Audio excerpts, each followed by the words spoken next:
Expedition 33 is more than a story. It's a legacy of courage, loss, and the relentless pursuit of answers. In part 1 of our investigation, we uncovered the brutal reality behind the earliest expeditions. Ships shattered by monsters and storms, trailblazers who vanished into the unknown, and the silent evidence they left behind in the wilds of the canvas. Every flag, every ruined camp, every petrified body revealed a world more dangerous and mysterious than anyone imagined. But the biggest secrets are still ahead. This is part 2, the final chapter of our journey into the lost expeditions of Expedition 33. Today, we're covering the rest, Expeditions 57 through 34. These are the legendary doomed and forgotten heroes, the last desperate attempts that shaped the fate of Lumiere and the canvas forever. Their stories are hidden in the world itself, waiting to be unearthed. My name is Vigil, and this is Video Game Lore. We'll use every journal, every environmental clue, and, when the game doesn't specifically state it, grounded speculation to piece together what really happened. If you think you know the canvas, you haven't heard their stories like this. Join me for one last expedition as we chase the truth to the very end.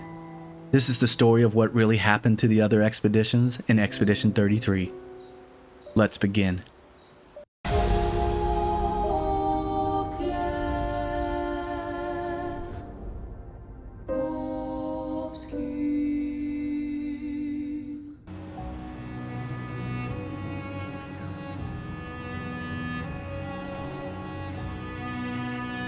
While Expedition 58 was out on their journey, the Council made the decision to take more aggressive action should Expedition 58 fail. A massive portion of their budget was funneled into the construction of siege engines and catapults for Expedition 57, with the intention of battling their way across the continent and facing the Painters head-on with a formidable Lumerian army. Carla was appointed as the commander of this expedition, and hundreds of ships were loaded with troops and supplies before departing the docks of Lumiere, bound for the land barrier cave. There isn't much evidence as to the precise route they took, but their mission was clear: annihilate every Nevron and erase the Painters from the world. As they cut a warpath across the first major landmass near the Spring Meadows, recruiting several hundred Gestrels and their Sacapatats to join the fight. Carla regrouped her forces near the coast of the Stone Wave Cliffs, loading up the ships with their new allies before sailing the entire naval armada across the seas. Unbeknownst to them, Clair had re-entered the canvas and witnessed the massive force this expedition had amassed, thousands upon thousands of troops. Not to be outdone, she conjured her own army to match theirs, and created one of her deadliest Nevrons yet, the Duelist, the ultimate reaper of destruction on the battlefield. The armada landed on the southern and western shores of the rock quarry. Carla sent 2 scouts ahead, and when they reached the northern edge of the quarry, they spotted the largest Nevron army ever seen, marching toward them on their horizon. The scouts rushed back to Carla, who had already enlisted the help of a Grandis tribe living nearby, who were excavating the stone quarry. Together, they built trenches and fortifications in preparation for the upcoming battle. Even as doubt crept in, Carla urged her army forward, knowing that each step brought them closer to the monolith. But nothing could have prepared her, or any of them, for what came next. Clair had sent a large contingent of Nevrons around the west coast, past the falling leaves, to the southwest shores near the quarry. The expedition had been outflanked, and the largest battle the canvas had ever seen began. The Nevrons on the southwest shores decimated the expedition's ships, but the survivors did not go down without a fight. Those still standing used their chroma to summon hundreds of swords of all sizes, raining them down on the enemy in a torrent of destruction. This attack was so powerful that it killed one of the 2 massive duelists and wiped out the Nevrons along the rest of the coast. Now, the area lies littered with hundreds of swords and the bodies of fallen Nevrons. There was likely a brief moment of celebration among the expeditioners, but it was only the beginning. Clair, always one to never be outdone, had prepared for this. A large group of Borjans erupted from the sea, rampaging through the remaining ships of the armada, carrying various Nevrons on their backs. These Nevrons leapt down, launching a ferocious land assault. They tore through the docked ships as if they were nothing. One by one, the members of Expedition 57 engaged their enemy in desperate combat, doing what they had been trained to do. They felled many Nevrons, but the momentum of the battle quickly shifted against them. The bodies of expeditioners began to pile up along the trail, leading to the entrance of the rock quarry. Even trebuchets fired at the giant bourgeons had little effect. The massive Nevrons toppled the siege engines, causing some to crash down onto the ships, setting both the fleet and the battlefield ablaze. Arms and limbs were torn away, and the petrified dead began to form stone mounds through the haze and smoke. Still, the expeditioners defended what positions they could. Carla called for a retreat, urging her forces to regroup at the cannons and trebuchets inside the rock quarry itself. As they tried to escape, the relentless onslaught continued, with wave after wave of Nevrons decimating their flank. The sheer devastation of the Armada and the shores outside the rock quarry became a sight to behold, standing to this day as a testament of the ultimate fate of Expedition 57. The expeditioners retreated inside, taking up positions throughout the trenches and fortifications they had constructed with the Grandis. As the battle raged on, more expeditioners were slaughtered, the piles of bodies growing ever larger.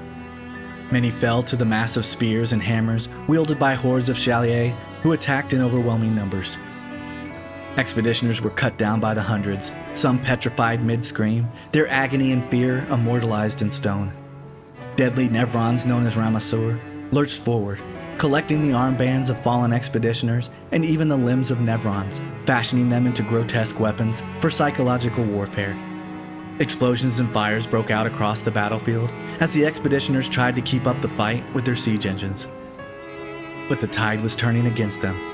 They were now being attacked from the north as well, a devastating pincer maneuver by Clair that transformed the field into an absolute ink bath. Nevrons swarmed the siege engines, tearing them apart and spilling their human occupants onto the blood-soaked ground. From afar, the giant bourgeon hurled massive stones, smashing trebuchets and crushing any hopes of a defensive stand. The Nevrons' prowess under Clair's command was overwhelming. A single Chalier could cut down 20 or 30 expeditioners at once, and the relentless slaughter left the battlefield strewn with the bodies of both humans and Nevrons alike. Near the southeastern fortification, many Grandis stood their ground alongside their human allies. This once peaceful tribe fought to the bitter end, their rocky exteriors offering some protection, but even their strength was no match for the rampaging Chalier. The Grandis swung their massive fists, determined to hold the line, but were eventually overwhelmed. The Nevrons turned their focus to the stone fortress, and with sheer numbers, broke down the doors and flooded inside. The slaughter was relentless. Expedition 57 members stationed within had no chance to retreat or regroup. None were spared. A few managed to escape. As they fled the fortress, they gave the order to those outside to turn the cannons on the doorway, collapsing part of the building to keep the Nevrons at bay for a little longer as they made their desperate retreat. Meanwhile, near the trenches of the southwestern fortress, a large contingent of Expedition 57 and Gestural Sacapatats fought with everything they had to defend what was left of their battalion.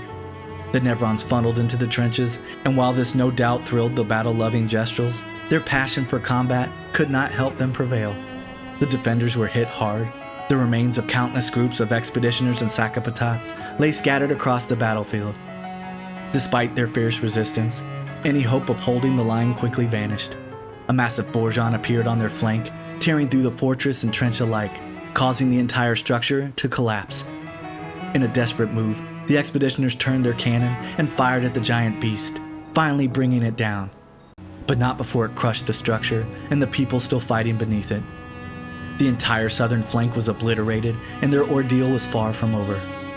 More large bourgeon launched attacks from the cliffs to the north. The expeditioners repositioned their largest cannon and landed a direct hit on one, but another bourgeon countered, hurling stones and destroying the massive cannon. The weapon crashed to the ground, forming a makeshift bridge, but leaving the defenders without their best artillery. The battle raged on. Carla led a group to the fortress on the northernmost side of the rock quarry, trying to regroup and reflank the Nevrons.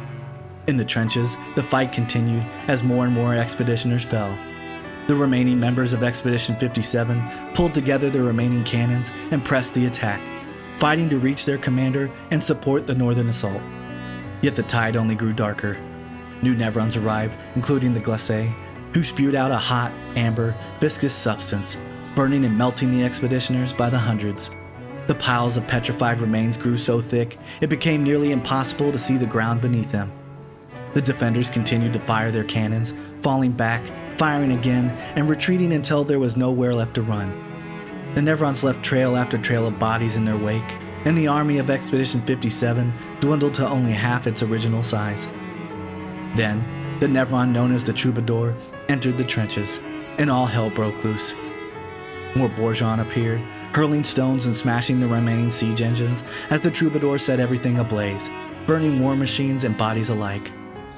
Now, the narrow trenches became choked with the dead and the dying, flames consuming everything. The Troubadour used their long trumpets as weapons, impaling expeditioners as the chaos reached its peak. Finally, Carla sounded a last retreat, calling the survivors to regroup with her on the north side of the battlefield, fleeing the blood-soaked trenches. The remaining Sakapatats, Grandis, and Trebuchet teams on the western front decided to give the last of the expeditioners a chance to retreat. As two large Bourgeon appeared on the quarry cliffs, alongside a massive sword-wielding Nevron, the battle reached its final crescendo. The last Grandis standing faced off against the sword-wielding Nevron, fighting bravely despite grave injuries.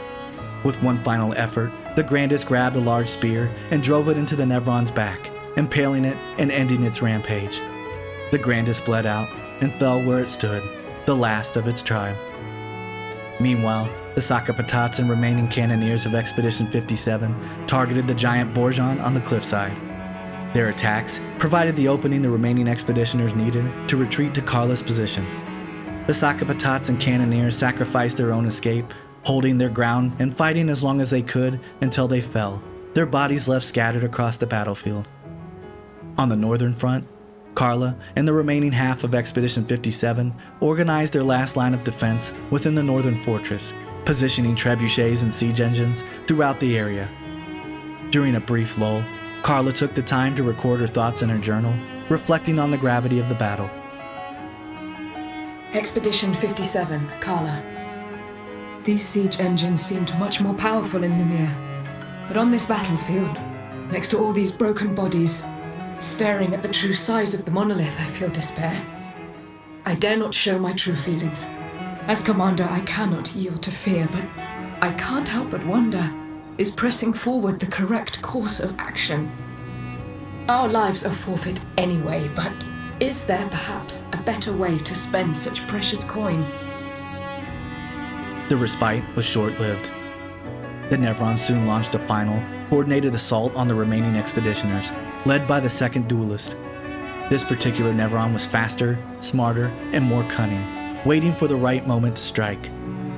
The lower-level Nevrons overwhelmed the remaining siege engines and trebuchets, while a squad of troubadours moved to finish off as many survivors as they could.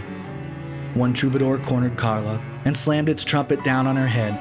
As she screamed in pain, the creature twisted the instrument, snapping her neck and petrifying her in a final, agonized moment. The expeditioners fought back against the remaining Nevrons, but then the duelist arrived and began his assault. He chased the survivors to the bridge at the end of the rock quarry, and with a massive swing of his swords, hurled them over the edge by the dozens, sending tens of thousands plummeting into the dark chasm below.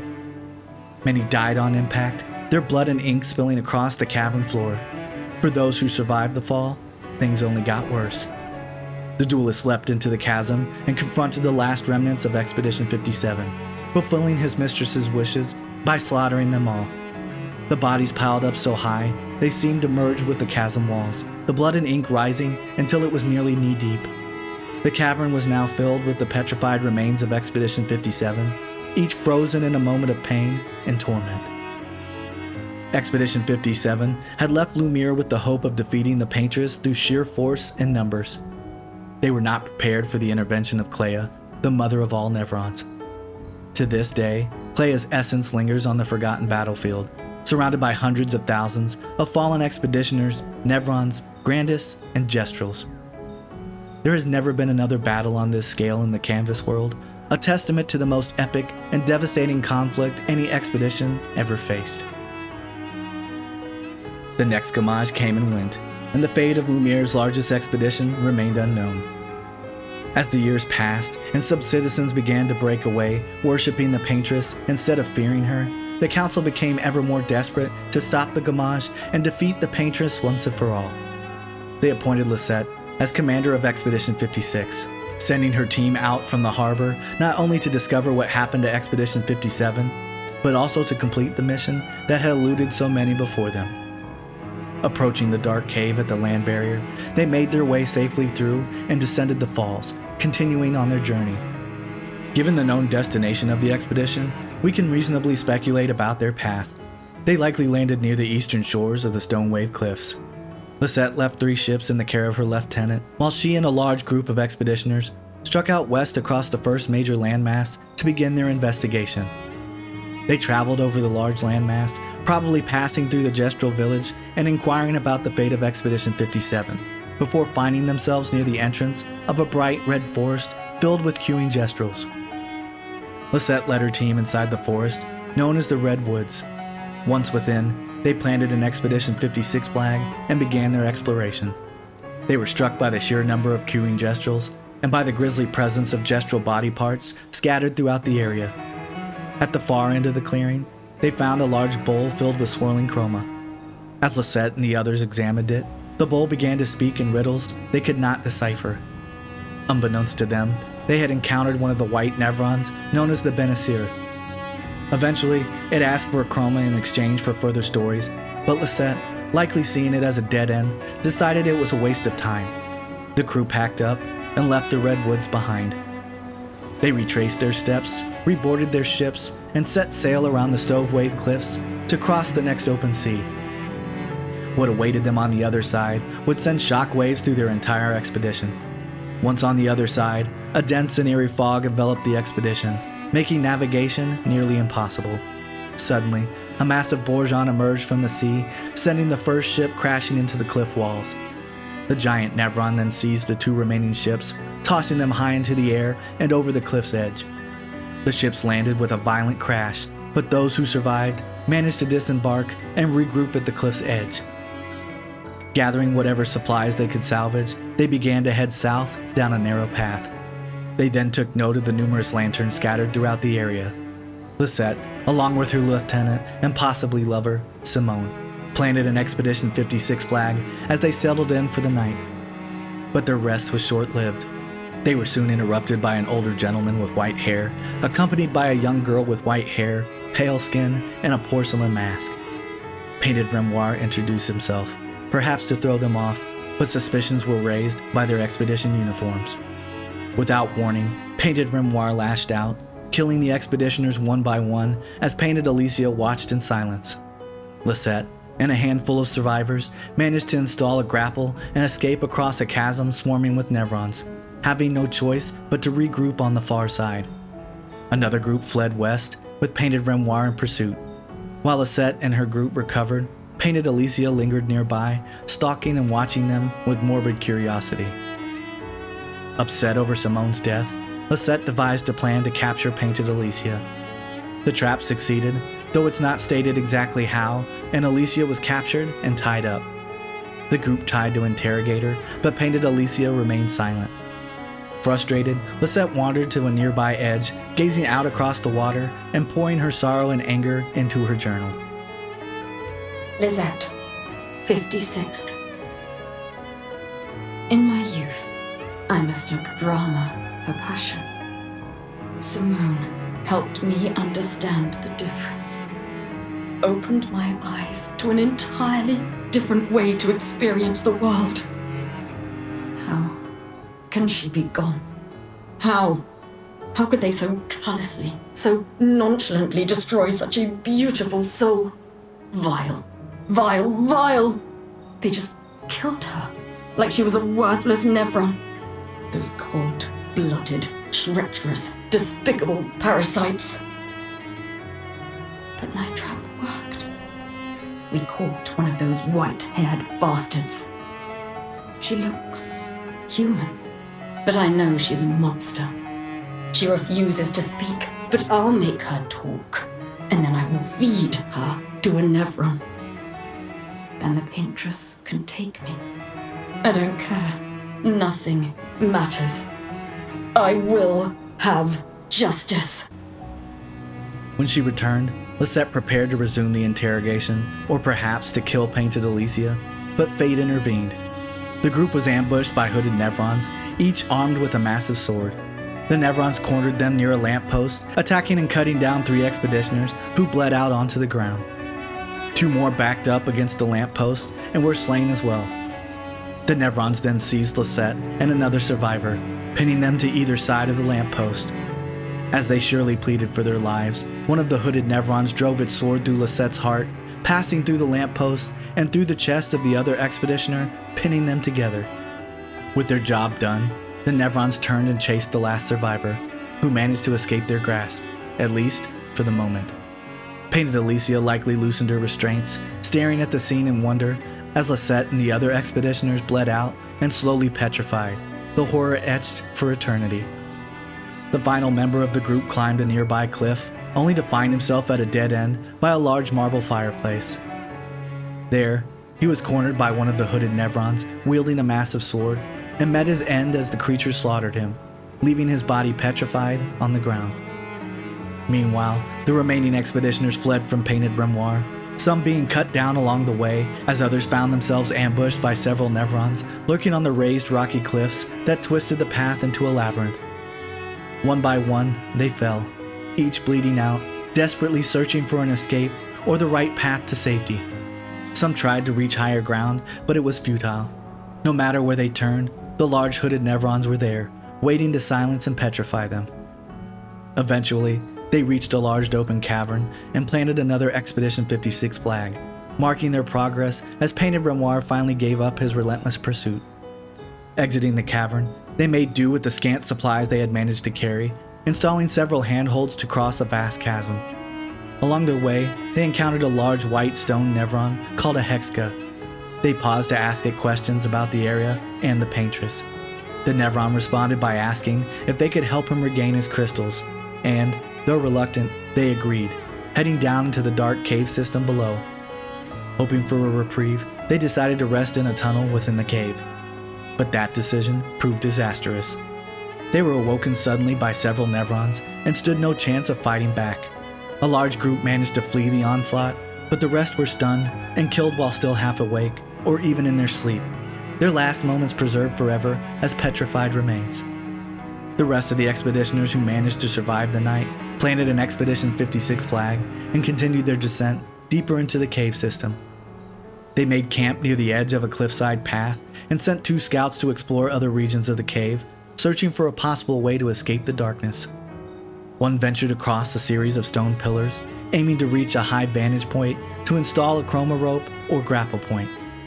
Unfortunately, upon reaching the other side, a Nevron had followed and ambushed her, leaving her petrified remains behind. Another scout installed a chroma rope and descended into the darkest regions of the caves, setting up a makeshift shelter for himself. At the bottom, he discovered a large door, no doubt filling him with hope that he had found a way out. But his joy was short-lived. A Nevron attacked and stabbed him, leaving him gravely injured and unable to return to the others. He bled out, sinking into a dark corner until he finally succumbed to his injuries, lost in the depths of the cave. The survivors pressed on, reaching the northern edges of the stone wave cliffs and planting another Expedition 56 flag. To their left, they spotted a broken series of cliffs leading to an area filled with ruined buildings. Choosing to head down, they installed several more grapple points and chroma ropes, making camp in the relative safety of one of the broken structures and planting their final Expedition 56 flag. They ventured through the building and out onto the open cliffside, searching for any hope of survival or escape from the area. But all they found were more roaming Nevrons. When it seemed like all hope was lost, the situation became even more dire. The Nevrons began to hunt the expeditioners down. Fleeing across a bridge formed naturally from one of Expedition 78's airships, they were soon caught, picked off one by one. One Nevron drove a sword into an expeditioner's back, sending him crashing into the cliffside, his petrified remains slumped over for all to see. Desperate, they made their way back up to the flag they had planted, only to make one final, fatal mistake. Entering an eerie, dark cave, they encountered their worst nightmare, the Lampmaster. They fought with everything they had, but the monstrous creature annihilated the entire expedition, all except one. One expeditioner managed to escape, making her way out of the cave and along a long high cliff overlooking the distant monolith. She had lost her entire expedition and barely survived. She set up a table, lantern, chair, and tea set, spending her remaining days sipping tea and staring out at the monolith as a lone survivor.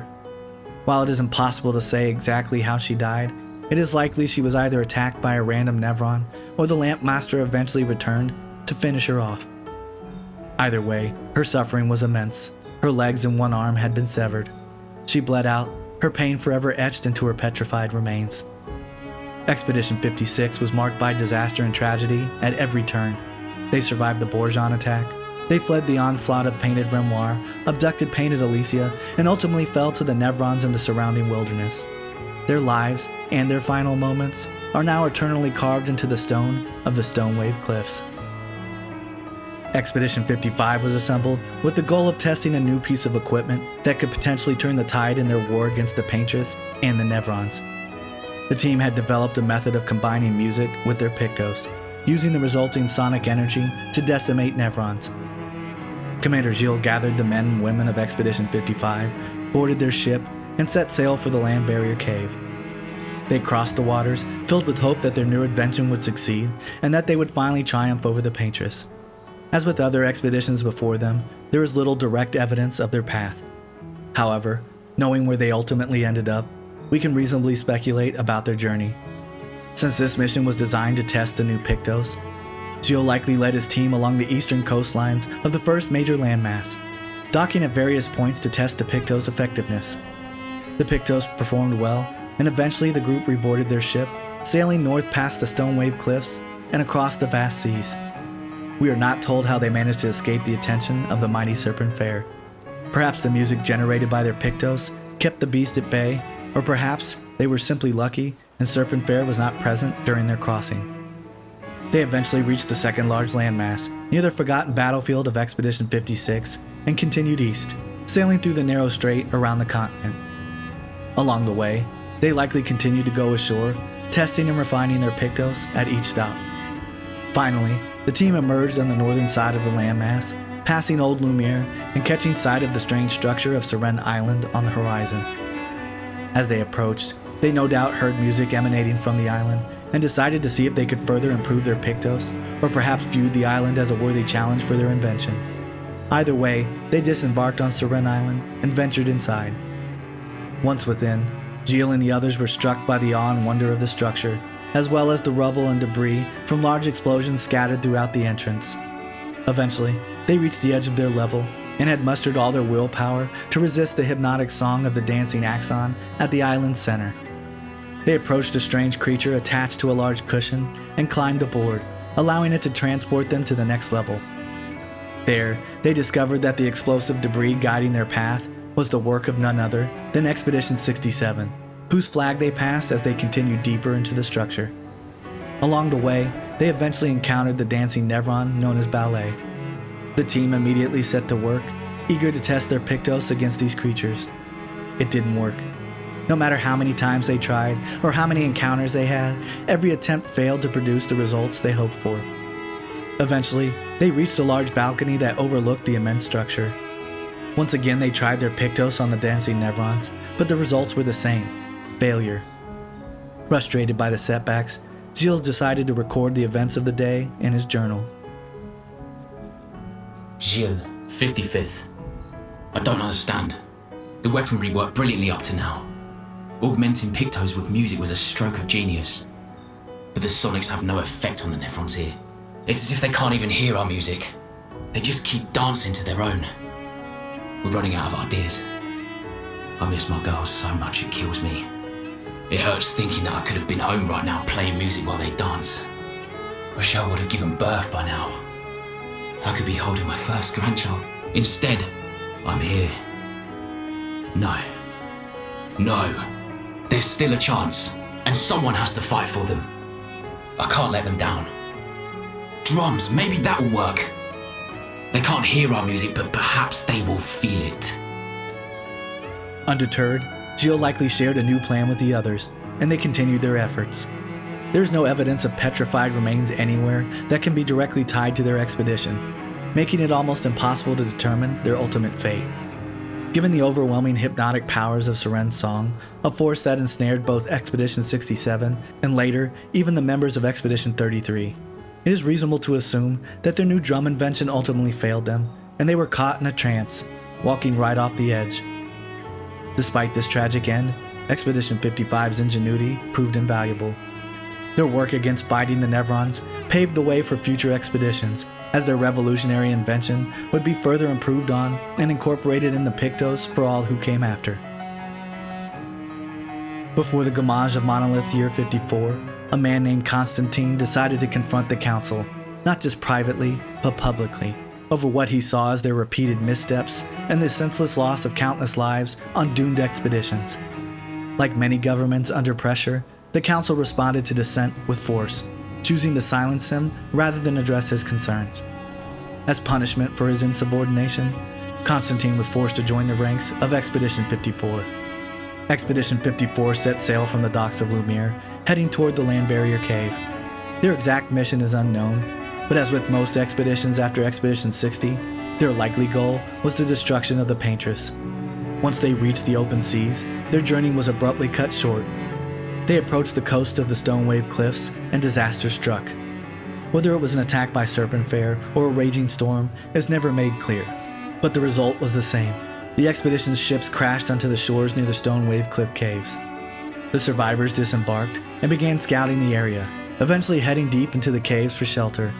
Inside, they encountered the wreckage of several airships from Expedition 78, and they likely realized this was possibly the fate that had fallen the fabled Armada.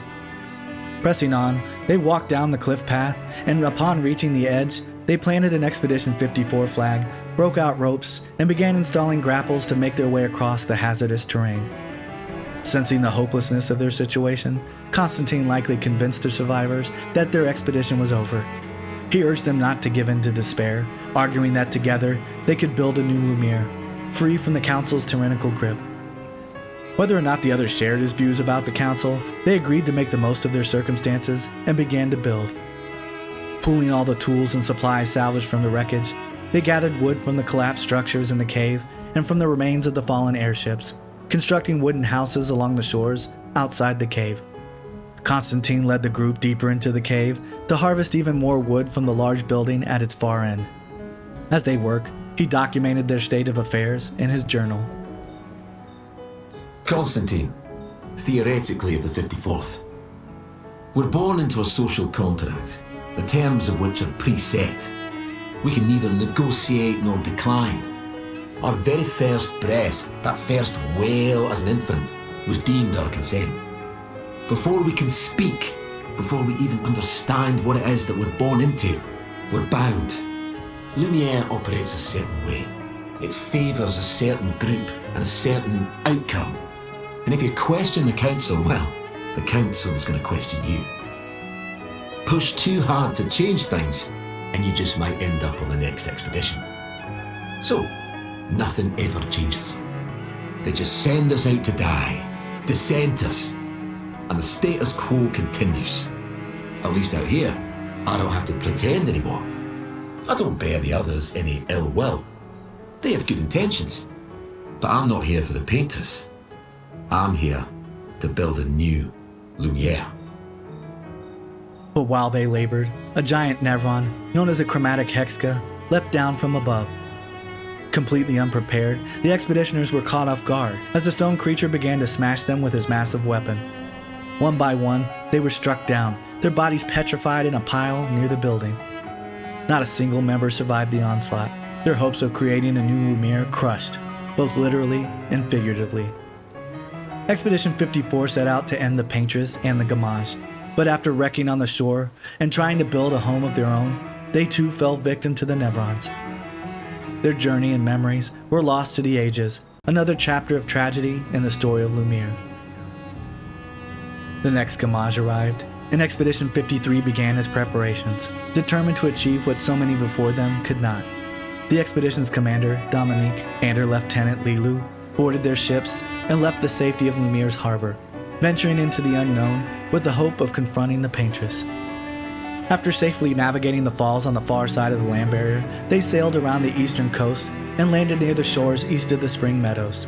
The team disembarked and headed northwest, searching for answers that could help them defeat the Paintress.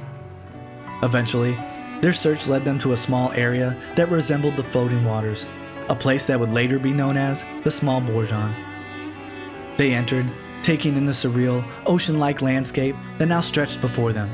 Carefully navigating a narrow passageway, they planted an Expedition 53 flag to mark their progress. As they neared the center, they discovered a strange viscous substance suspending various pieces of furniture. Pressing deeper, they reached a dead end and decided to make camp for the night. Unbeknownst to them, the real danger lay hidden in the dense seaweed. They were ambushed by several Nevrons. Several members were gravely injured, many dying instantly and petrifying where they fell. Dominique herself suffered serious injuries, but was stabilized by her team, who waited anxiously for her to awaken. A week passed, then another, with Lance and others refusing to abandon their commander. Eventually, Lilu managed to convince the rest of the group that they needed to adhere to the expeditioners' motto and continue forward.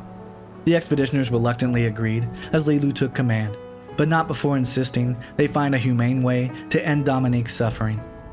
As the group worked on a plan to give their commander a painless death, Lilu took the time to write an excerpt in her journal, documenting the tragedy of the moment. Expedition 53, Lilu. Dominique's other injuries are manageable, but she's been in a coma for 2 weeks with no change. Fuck. What do we do? We can't just leave her here. But what about the mission? Lance says give her 1 more week, but Dom would have wanted us to go on. She'd have yelled at us for even staying this long. It's the right choice. It is. Even if it doesn't feel like it, right? Right? Pons found a plant, tested it on some animals, says it'll be painless for Dom. He's preparing a tincture. It's fucked up. Everything's fucked up. But it's what she would have wanted. After Dominique passed, Lilu and the remaining expeditioners gathered their supplies and left the area. They trekked back across the landmass to their ships, said goodbye to their fallen friends, and set sail once again. Their course took them north along the coast of the Stonewave Cliffs. As they rounded the bend, Lilu likely spotted the Endless Tower looming in the distance. She signaled to the fleet, and the ships adjusted course, eager to discover what secrets might lie within the mysterious tower. With nearly half a dozen ships in her fleet, it's likely they attracted the attention of Serpent Fair, though there was no way to know for certain. What is known is that disaster struck as they approached the tower, with the remnants of their ships left scattered across the rocky shores at its base. This new land became their final destination. In the chaos, 2 ships were flung onto the shores of a nearby island to the north. The survivors helped each other gather supplies and headed inland, eventually setting up camp and pitching tents, living out their days until the Gamage or a Nevron attack claimed them in the shadow of the tower. Meanwhile, those who wrecked on the tower's shores did the same, supporting the wounded, salvaging what they could, and resting as they contemplated their next move. Summoning their resolve, the group prepared to make the climb. Lilu led the team up a nearby cliff face, and when they reached the top, they were greeted by a long staircase leading directly to the entrance of the Endless Tower. The structure loomed larger and larger as they drew closer, uncertain of what they would face beyond its doors. Inside, they climbed more stairs, until they entered a vast, strange room, bathed in lavender light and mist. They planted their final Expedition 53 flag. Determined, they pressed on, noticing floating canvases and a smaller one sitting alone near the entrance. They passed it and continued until they reached another set of stone steps, unaware that true danger was waiting ahead. At this time, Clea was inside the canvas, working in her workshop. Her feelings towards Eileen's Lumerian creations are well known to us, and she was undoubtedly furious at the intrusion. Lilu likely tried to greet her, hoping to ask for help, or even just to understand who she was, but Clea saw them as beneath her. The only answer she gave was swift destruction, unleashing her full fury upon the group and ending their lives. Despite the series of misfortunes that befell them, Expedition 53 never gave up, always adhering to the expeditioners' motto. They endured every hardship and persevered, but ultimately, their curiosity led them into the den of someone far more dangerous than the Paintress herself. their journey came to a tragic end, another chapter written in the long and perilous history of expeditions. Expedition 52 assembled after the Paintress had risen, changed the number on the monolith, and the gamage commenced. The team loaded their ships with supplies, and as they set sail, waved farewell to those in Lumiere who still held out hope that they would be the first to defeat the Paintress.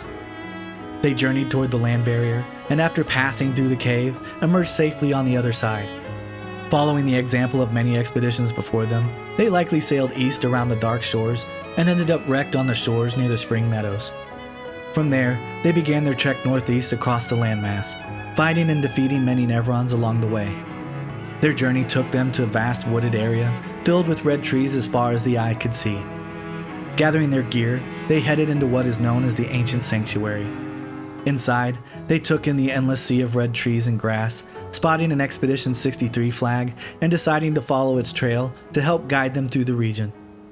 Along the way, they likely encountered the cryptic faceless boy, whose conversation left them with more questions than answers. Pressing forward, they entered an area where they were attacked by large roaming wooden structures called Sakapatats.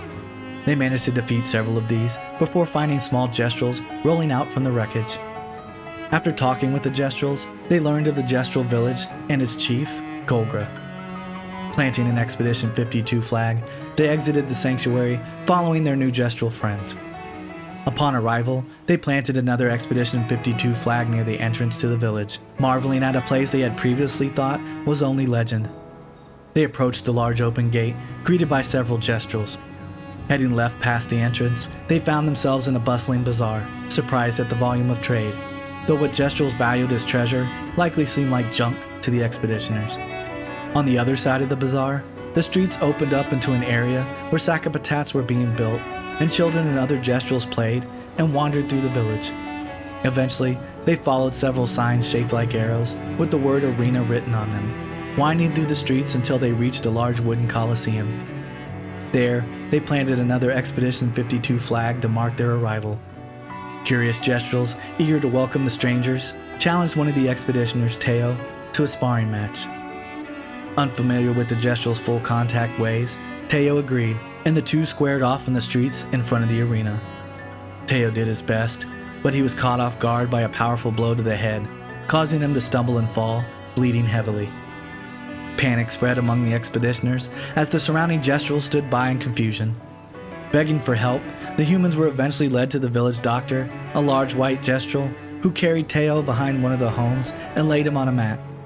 The doctor lit a thurible, instructing Teo to relax and inhale the smoke, assuring him he would be fine. As the doctor and the rest of the group left to consult with the village chief Golgra, Teo took the opportunity to write about the incident in his journal. Teo, 52nd Expedition. Man, I could barely think straight. Hulking Gestral broke my skull. What the fuck kind of friendly fight was that? Oh, I'm bleeding out, but their medic is bloody useless. He just keeps telling me about his bone problems. But I'm gonna die here, aren't I? Teo's petrified remains are the only ones found in the village or anywhere on the map, making it exceptionally difficult to piece together what happened to the rest of the expeditioners. However, by drawing on conversations with those in the Gestral village and the environmental clues left behind by the expedition, I have developed a theory about their fate. At some point after Teo was brought to the doctor, the village suffered a Nevron attack. Already bleeding heavily and weakened by his injuries, Teo was easily overcome during the assault, his final moments captured forever in stone. The members of Expedition 52 managed to fend off the Nevron invasion, and at Golgra's request, the survivors likely went to meet her in her house near the village entrance. Inside, Golgra commended them for their fighting skills and for helping defeat the Nevrons. The expeditioners probably explained that they had lost their ships and could not continue their quest to confront the Paintress. Either they asked or Golgra offered for them to remain in the village until the next Gamage. With no other real option, the expeditioners agreed. They gathered their supplies, installing chroma ropes and wooden structures, and decided to build their homes above the Gestral huts, overlooking the village. They constructed extensive walkways and installed several grapple points. Further down, they set up handholds and distributed their supplies throughout the higher areas to keep them out of reach of curious Gestrels. Sometime after they had settled in and begun to live among their new friends, Painted Grimoire learned of the expeditioners' presence in the village. Having sworn to return their chroma to the paintress to maintain her strength, he entered the village and began his assault. The Gestrels and the expeditioners fought side by side, but they were no match for Painted Grimoire's power and chroma.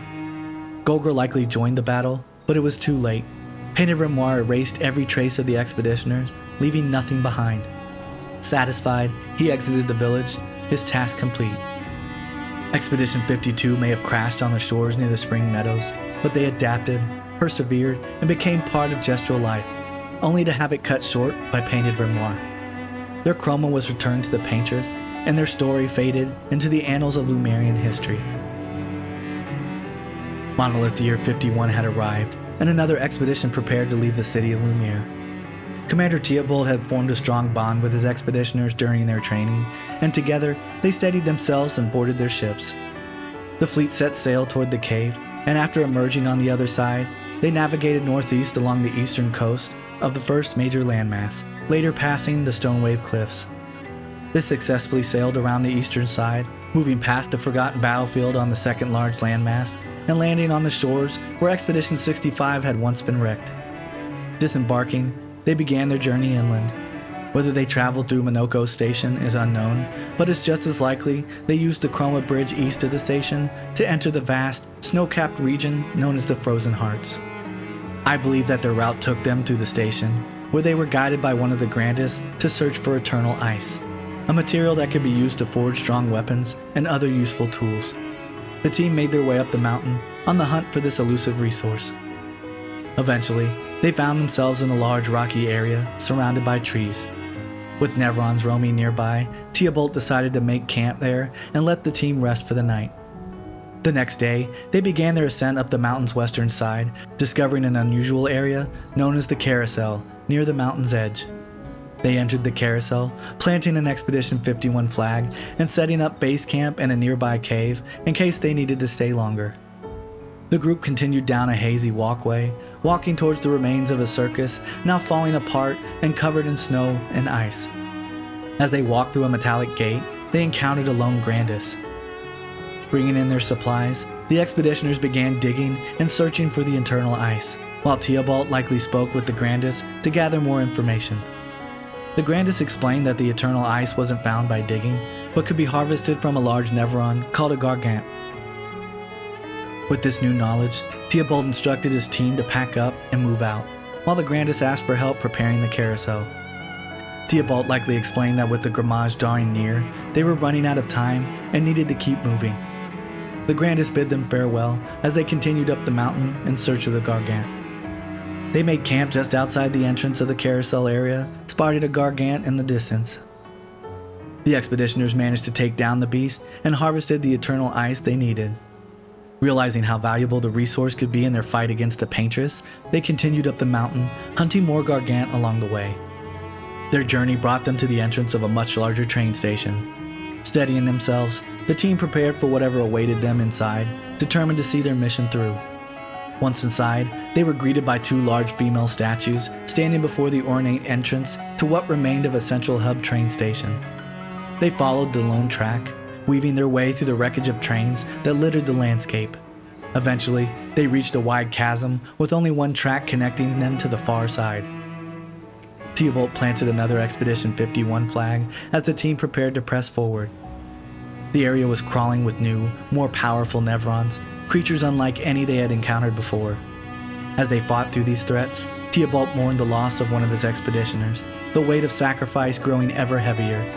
The cold grew more intense, making every step more difficult. As they continued, they passed several more derailed trains before stopping to make camp in a small alcove nearby. There, they celebrated Maxim's life and the bond that had carried them this far, sharing meats, breads, and several bottles of wine.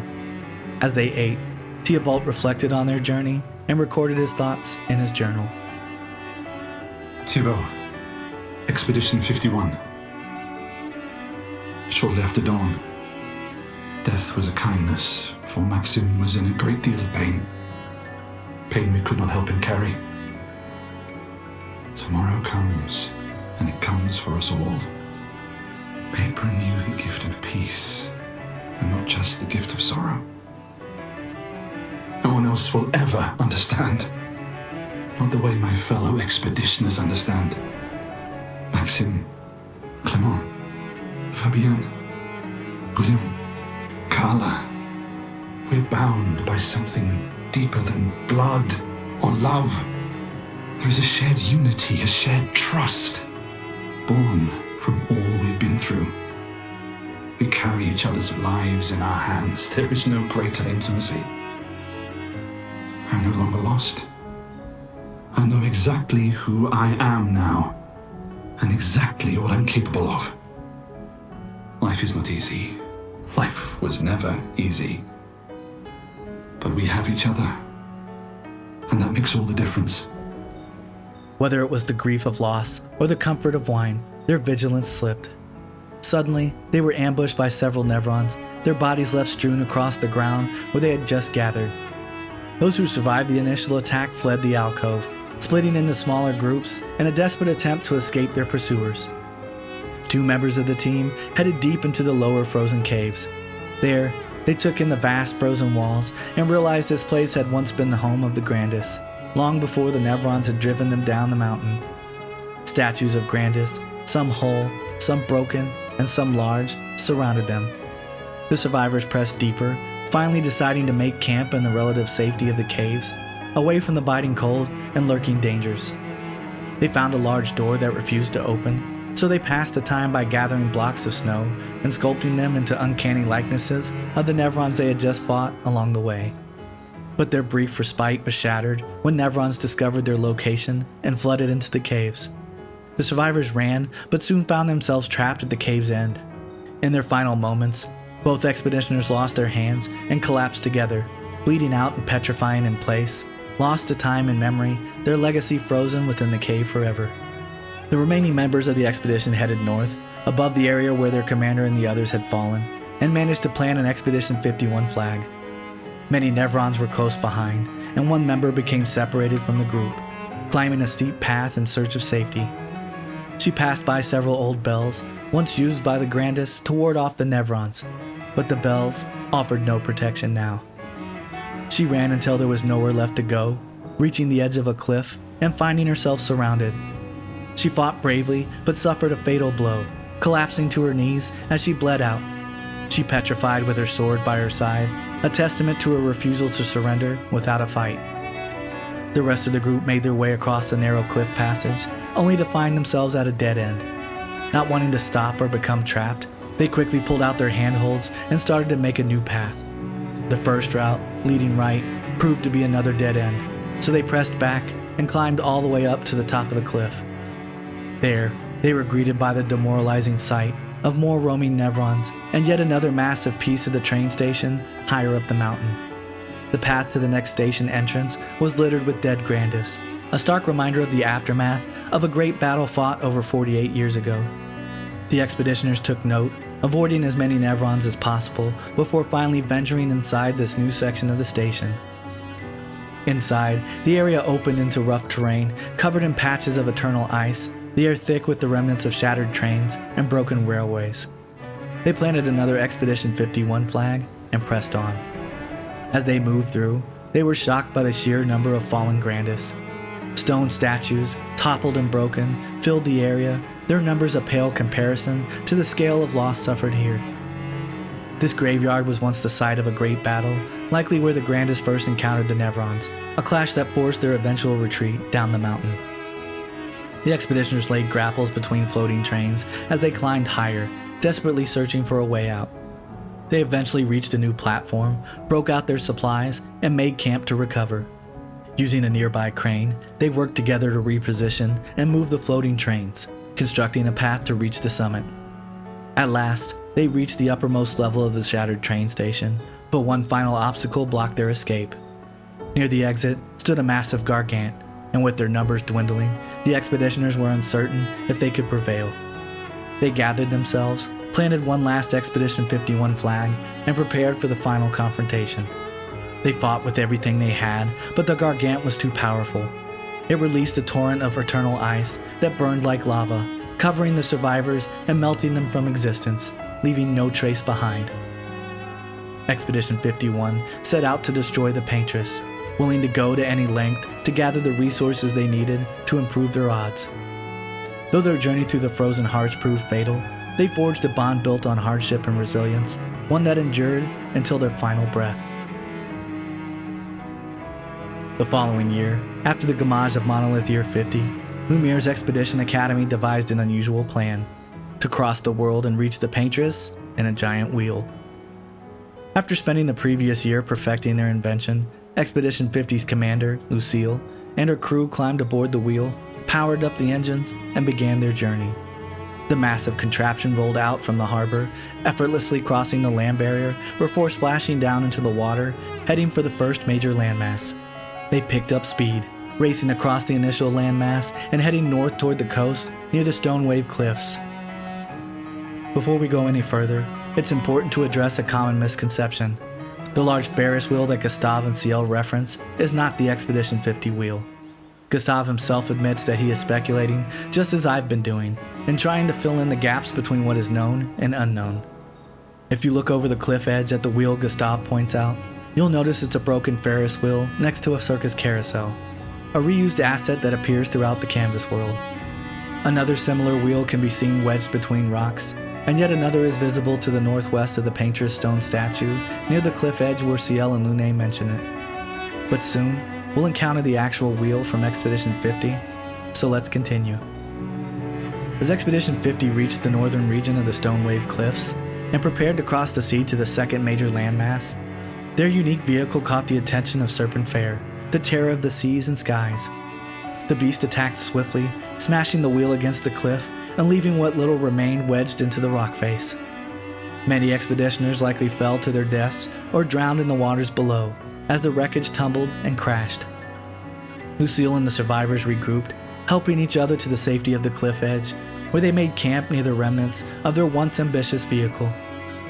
As they settled in, Lucille took the time to record the harrowing event in her journal, ensuring their story would be remembered.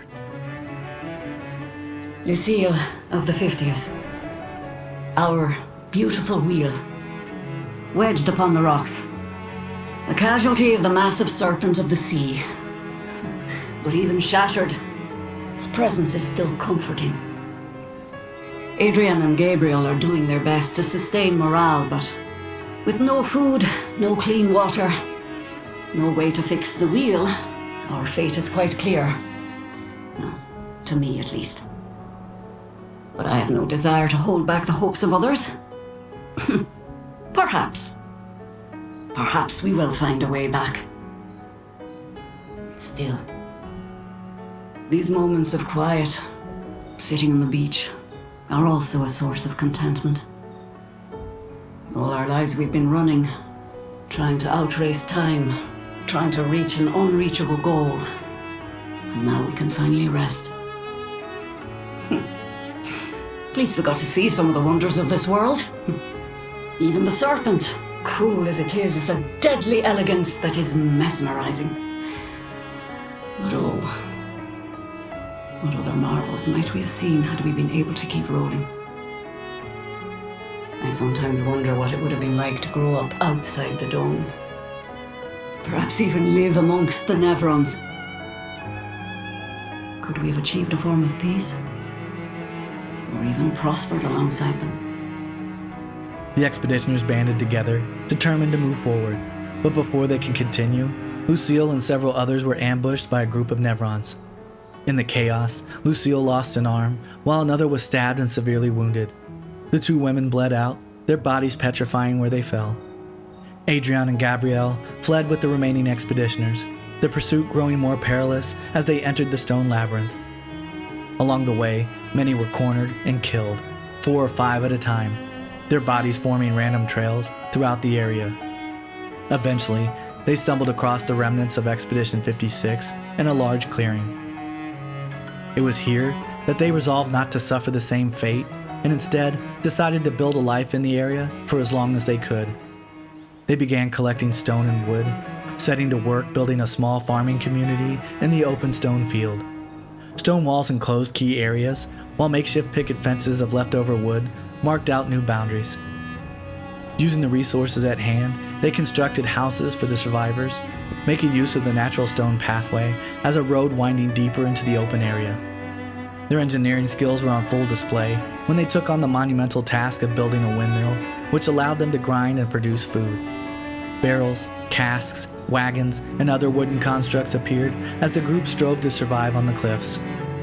Their settlement grew, with more shelters added over time.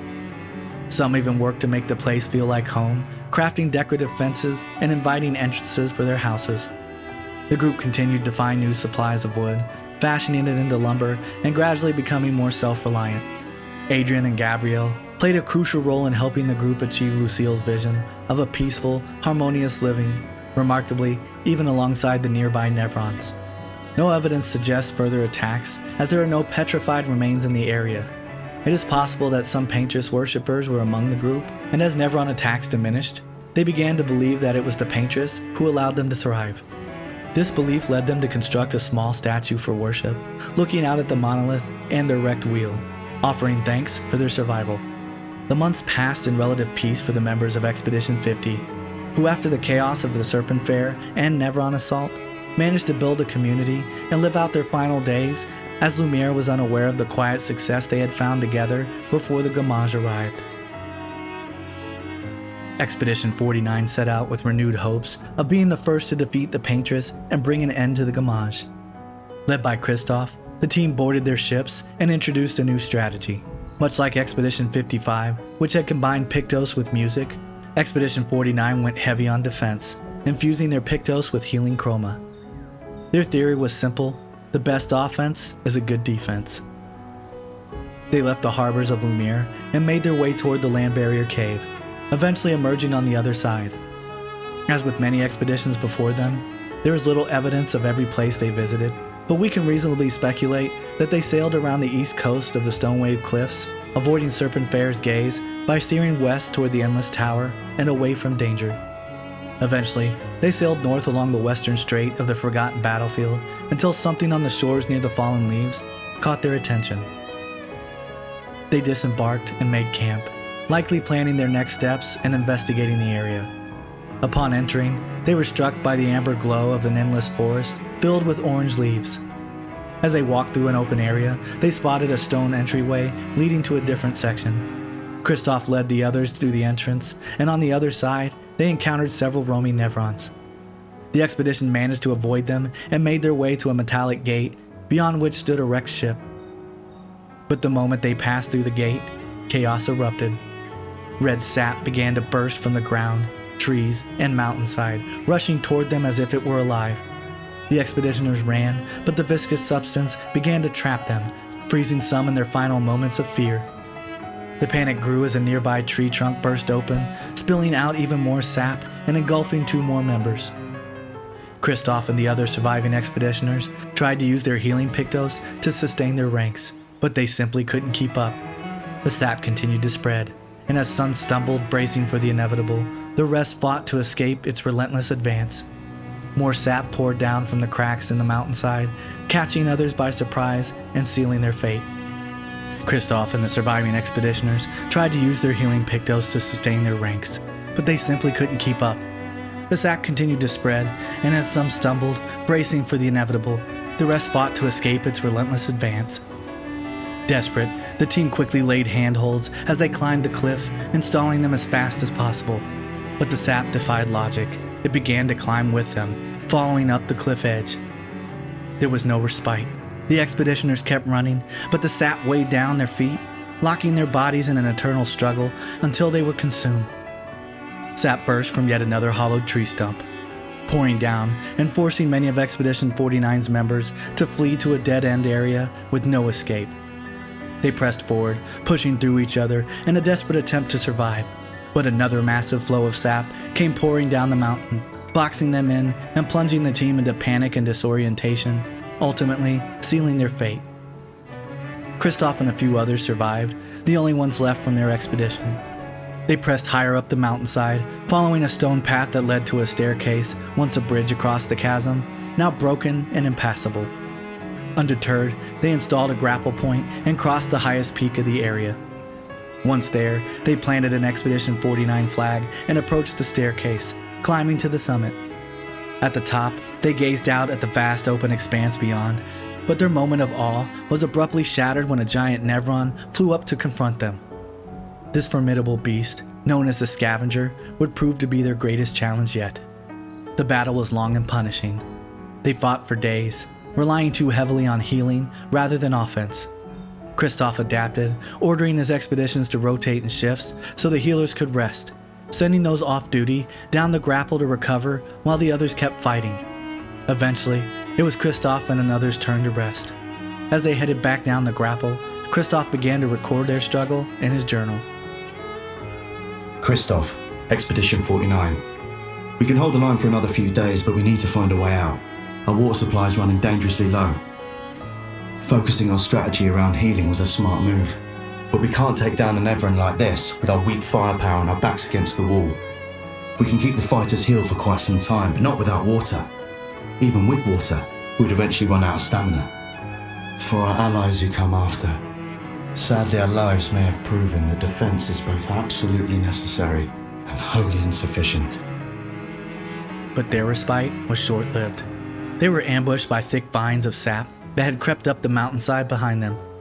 Kristoff's skull was pierced, and he died instantly, collapsing where he stood. The other expeditioner tried to rise and escape, but his effort was futile. Both were trapped in sap for eternity. The rest of the expeditioners soon ran out of water and stamina, and the Scavenger prevailed, literally scavenging them, leaving nothing behind. Expedition 49 had tried to heal their way to the Paintress, but their journey to the Falling Leaves became the first of many fatal missteps for future expeditions. Their fate was forever sealed in red sap, a warning for all who followed. Expedition 48 assembled at the docks, committed to both a fact-finding mission and reaching the monolith to confront the Paintress. The expeditioner's commander, Jean, was a true believer in their cause, driven to defeat the Paintress at any cost. He pushed his crew to be their best through hard work and relentless discipline. They set sail from the docks, following the familiar route to the land barrier. Once through, they anchored their ship on the shores east of the Spring Meadows. Disembarking, they began their journey across the land, eventually reaching the Flying Waters. Inside, they passed many Expedition 68 flags, following the trail, finding remains, and even the commander of that doomed expedition. Not one to dwell on the past, Jean urged them forward until they came to an area filled with streets, buildings, and lampposts, an eerie echo of Lumiere. They planted an Expedition 48 flag and marched through the cobblestone streets, pushing onward until they reached the end. They decided to install several handholds into the cliffside and climb to the top. But tragedy struck.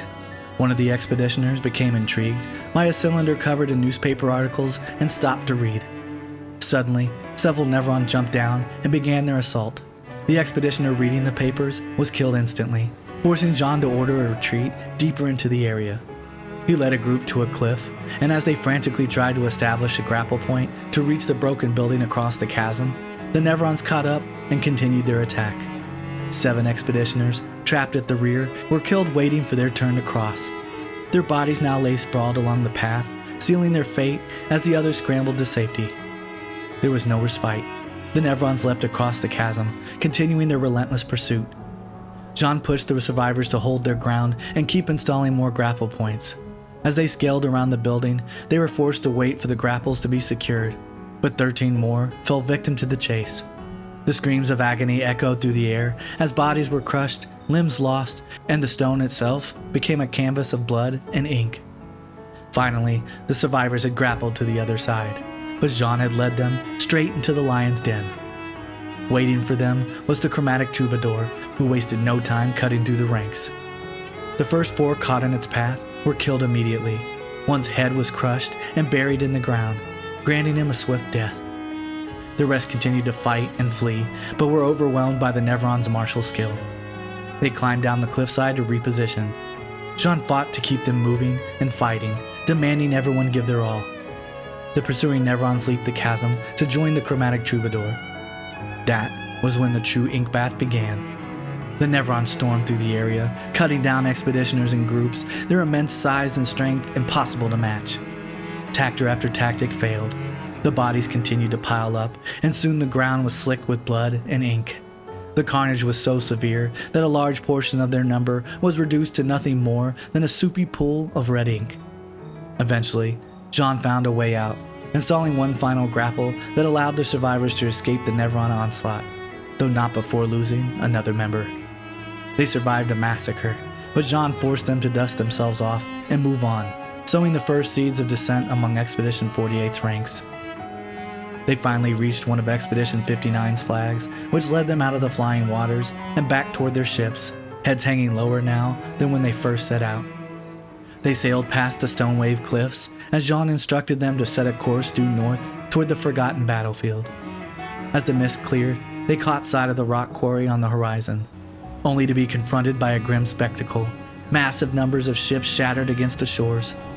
The expeditioners, wary of the path ahead, hesitated, but Jean pushed them forward.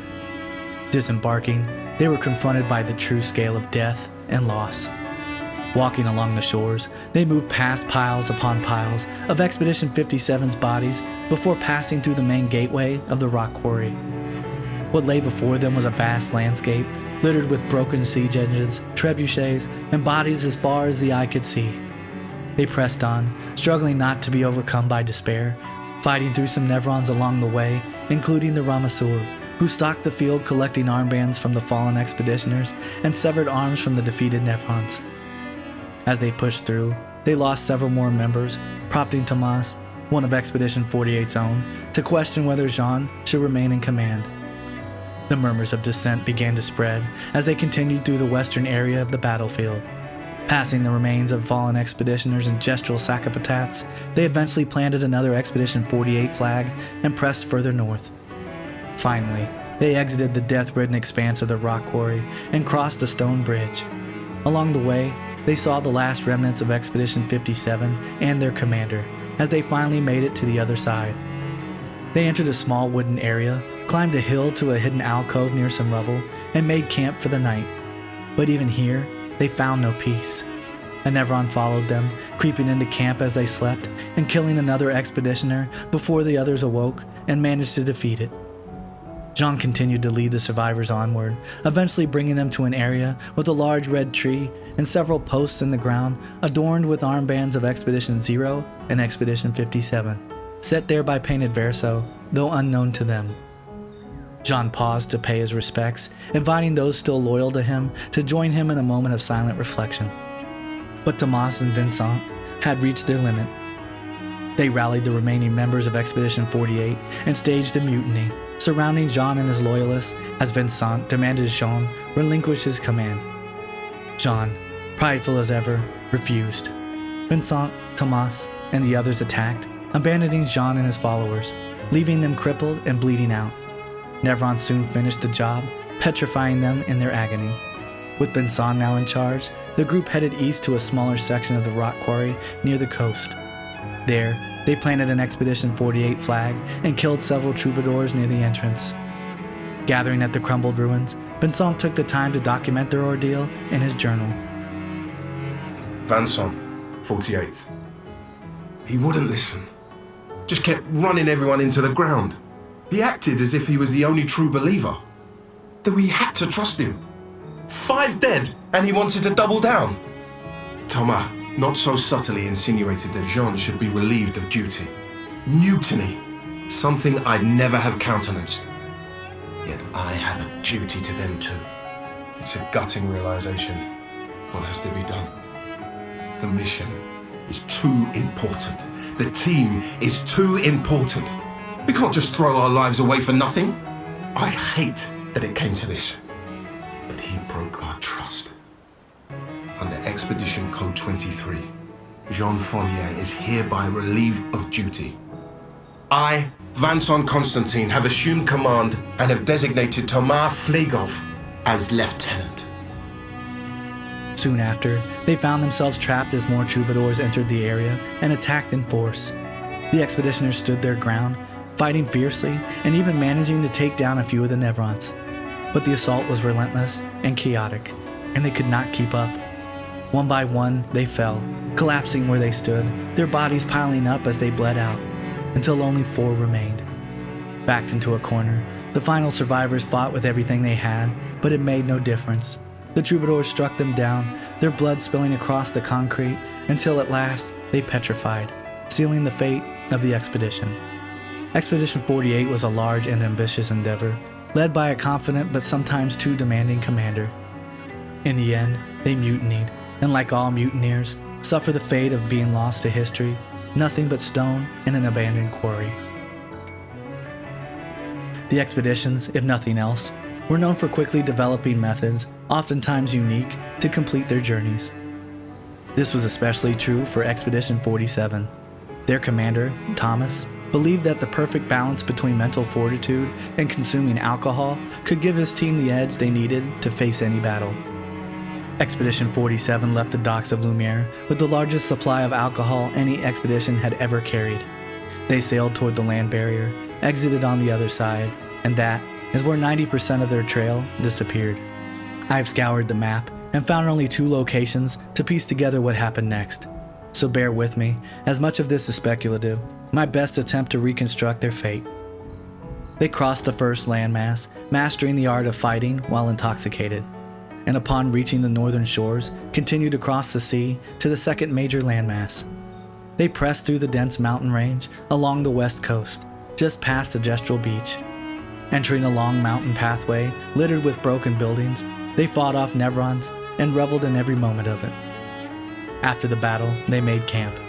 Tents went up, the alcohol came out, and they celebrated their victory.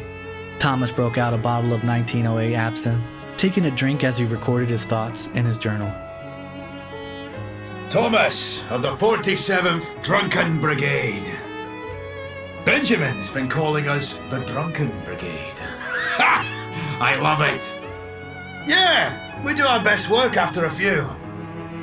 The trick is finding that perfect point where your nerves have calmed enough that your mind and body are one, but not so calm that your reactions are dulled. Some of the lads haven't quite managed riding that edge. But I remain in full control of my body and thoughts. Oh, sounds like someone spotted another Nevron. Better fuel up for our next dance. For Lumiere! With another swig, Thomas led the team back into the fray. They fought and defeated the Nevrons, but not without loss. One member had her arm severed, bleeding out in agony until she petrified.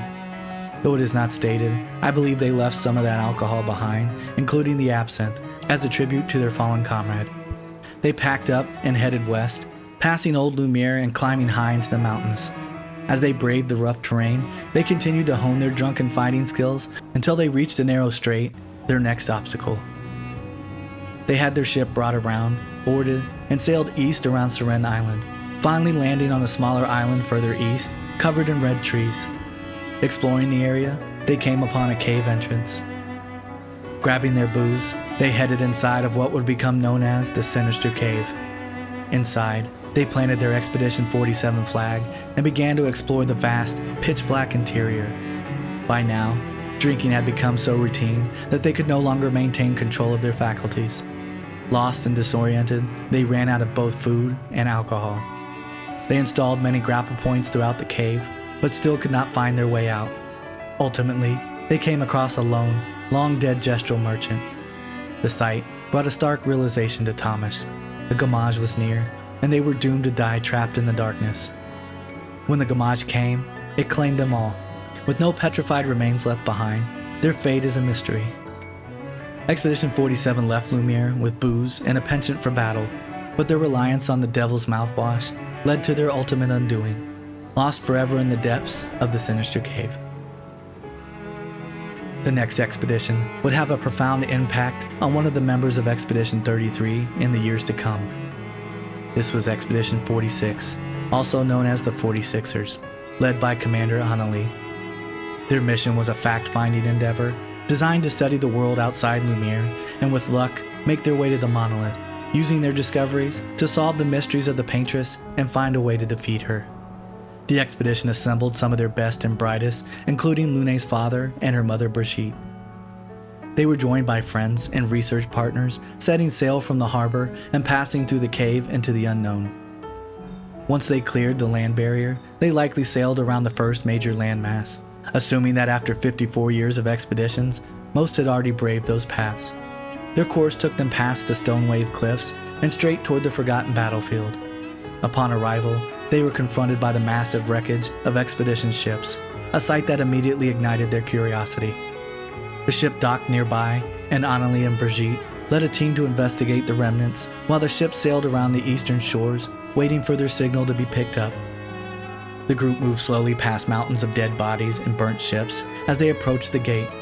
They planted an Expedition 46 flag and pressed deeper into the area, determined to learn the fate of Expedition 57. As they traveled through the battlefield, they battled several Nevrons still roaming the area.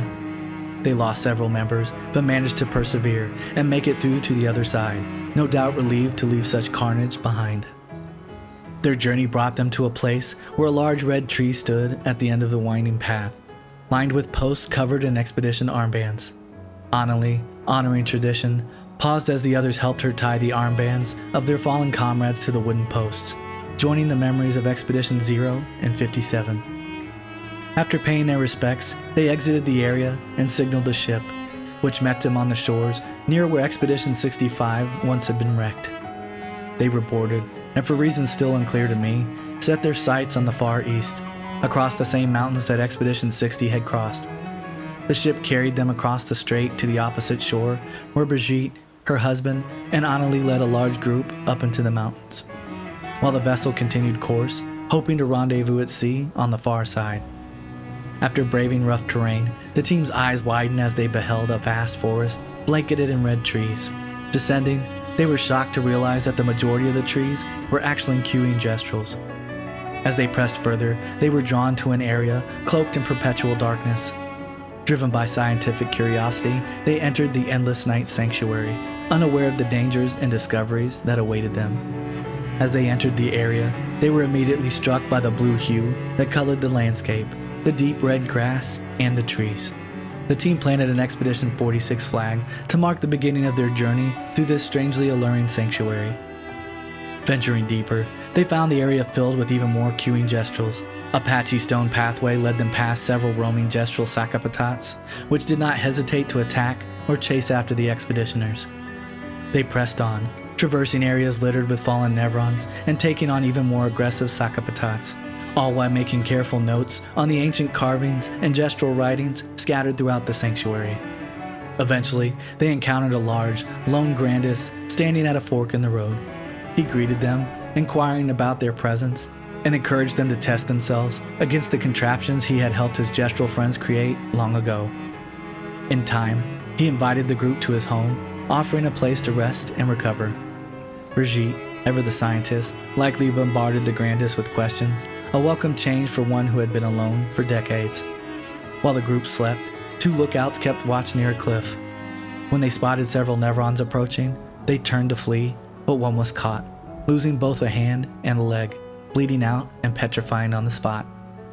The other lookout managed to warn the rest, who quickly packed up and pressed deeper into the sanctuary, eager to gather as much information as possible. They squeezed through a small alcove and arrived at an area that had a structure resembling an old reflecting pool. There, they took copious notes, closely studying the structure and speculating about its builders. Their curiosity was cut short as Nevrons attacked again. One team member was stabbed from behind while fleeing, collapsing against a stone wall, while another was struck down, falling into a bed of flowers, their body shrouded in beauty, even in death. They moved to another area, with Sacapatats growing ever more aggressive, chasing them through the winding paths. Eventually, they reached a relatively safe spot and planted another Expedition 46 flag.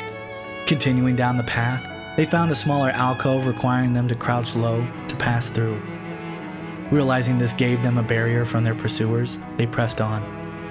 They emerged into a massive open area and marveled at the strange stone structures, including a large, upside-down coral-like formation towering in the distance. The area was covered in gestural writing, and Bridget and the others wasted no time beginning their studies and documentation. After leaving, they entered one final, large open field, filled with more collapsed and broken stone structures. Another Expedition 46 flag was planted. In the distance, they spotted a large stone cylinder that didn't seem natural, and wondered at what could have created it. Knowing more time would be needed, they installed several handholds, climbed up to the edge of a cliff, and stored their supplies as they continued to explore. The group split into several teams, each exploring different stone pathways. While some found relatively easy routes, others encountered wandering Nevrons, and not all escaped unharmed. Suddenly, Annalise sounded the alarm as the area became overrun with Sakapatats, now much larger and more dangerous than before. Not willing to risk any more lives, the expeditioners gathered their supplies and made a hasty retreat, saying their goodbyes to the mysteries of the Endless Night Sanctuary as they escaped back into the light. Once outside, the expeditioners headed northwest, putting as much distance as possible between themselves and the sanctuary.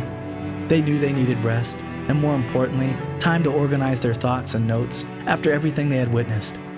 Eventually, they made camp at the edge of the Red Forest, spending the evening talking like children about the wonders they had just discovered. The next morning, they packed up and continued northwest, crossing over the mountains until they reached the coast near a gestural beach. Annalise signaled for the ship, and as it arrived, they boarded and set sail for their next destination. As they drew more closer to the monolith than ever before, Seren Island appeared on the horizon. The music drifting from the island piqued their curiosity, and they decided to land on the far east shore, an area known as Seren's Dress. Pushing into the island, they followed a long stone path, eventually planting an Expedition 46 flag. Approaching a large stone archway, they discovered a massive door blocking their way. Armed with some of the brightest minds among them, they figured out how to open it and slowly stepped inside. What greeted them beyond the door left them completely unprepared. Two large Nevrons, known as Benasur, charged at them, wielding massive spears. The team fought desperately and managed to bring the creatures down, but this was just the beginning. Inside, more Nevrons, ballet, awaited them. The expeditioners fought their way forward, but Brigitte's longtime friends were among the first to fall, collapsing as their blood and ink stained the stone path. Still, they pressed onward, but Brigitte's husband and two others were soon killed by a relentless wave of Nevrons, leaving Brigitte crying out in anguish. Annalise, refusing to give in, encouraged the survivors to move forward as she spotted a structure in the distance that might offer a place to regroup. As the expeditioners carved a desperate path through the chaos, a trail of ink, blood, and bodies marked their progress, evidence of their determination and the brutality that they faced. They eventually planted their last Expedition 46 flag as a large Nevron known as a glissando appeared. Brigitte, determined to defend her friends and avenge her husband, confronted the beast head-on.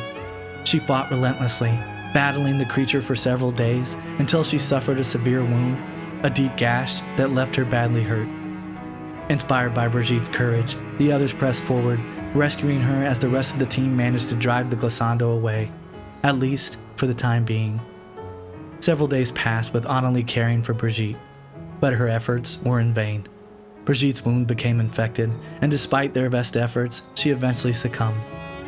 Saddened by the loss, Annalise recorded the incident in her journal, ensuring that future expeditioners would know of Brigitte's bravery and the sacrifice she made.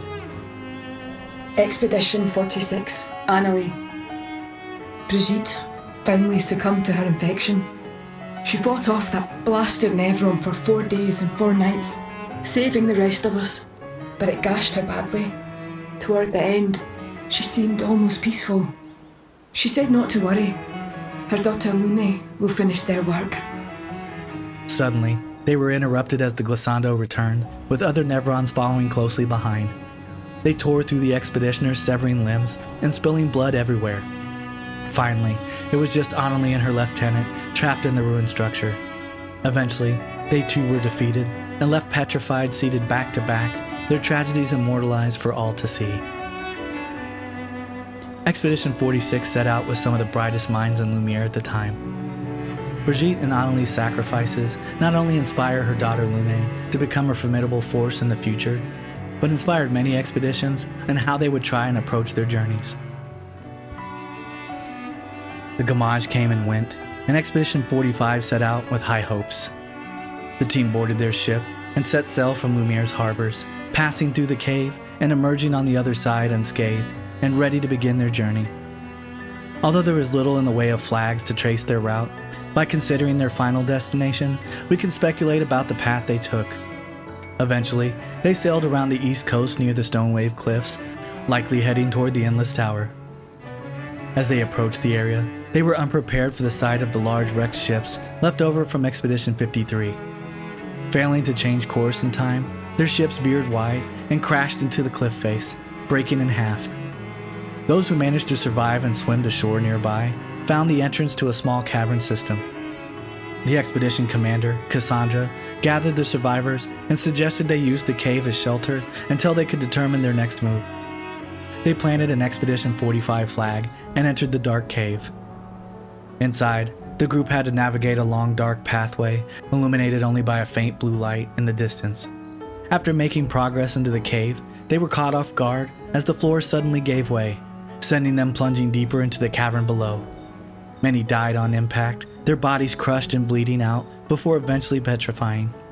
Bright yellow eyes pierced the darkness as the surviving expeditioners realized they had walked into a trap set by a giant Nevron known as the Giant Sapling. The group braced themselves as the sound of a mechanical movement echoed through the cavern. To their horror, two massive pistons began to inch closer, threatening to crush them all. Panic set in as they fought the monstrous Nevron, desperately searching for an escape as the pistons drew nearer. In a final act of heroism, Timothy spotted a gap above them and quickly installed a chroma rope. He shoved Cassandra onto the rope just in time, sacrificing himself to save his commander. The entire expedition was crushed, every member petrified in the chaos. As Cassandra was pulled from the cavern, the pistons caught her legs and crushed them both. Disoriented and bleeding, she crawled away through the cavern until she reached a large boulder near the end. With her strength fading, she did the only thing she could think of. She recorded her story in her journal, leaving a message for those who would come after. Cassandra, 45th. Oh shit, they were all crushed. If Timothy hadn't pushed me out of the way. But both my legs are crushed as well. And I don't know how much longer I have. I wish I could have avenged you all. If anyone finds this journal, do not enter this cave. The Nevron inside will crush you. Suddenly, Cassandra's life gave out, and she petrified where she lay. Though she managed to record her warning, she was unaware that she had ended up on the wrong side of the cave.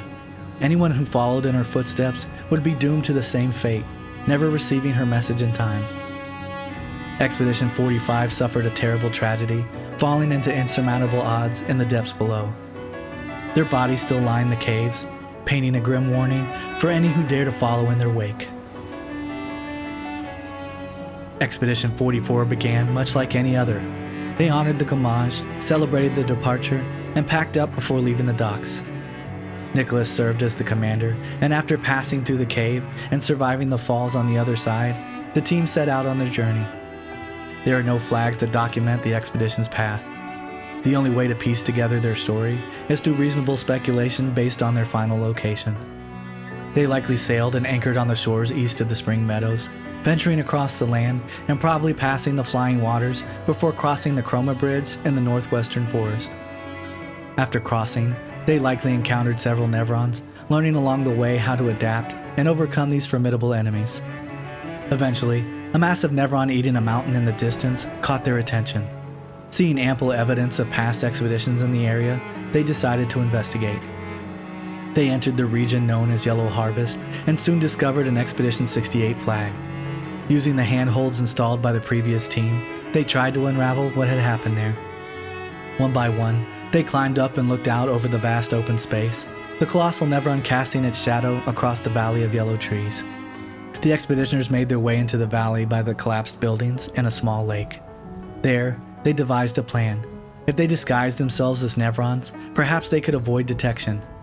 But the strategy failed. Nevrons still sensed their chroma and attacked, killing them all and fatally wounding Nicholas. Bleeding out, Nicholas gathered his composure and chronicled the entire ordeal in his journal.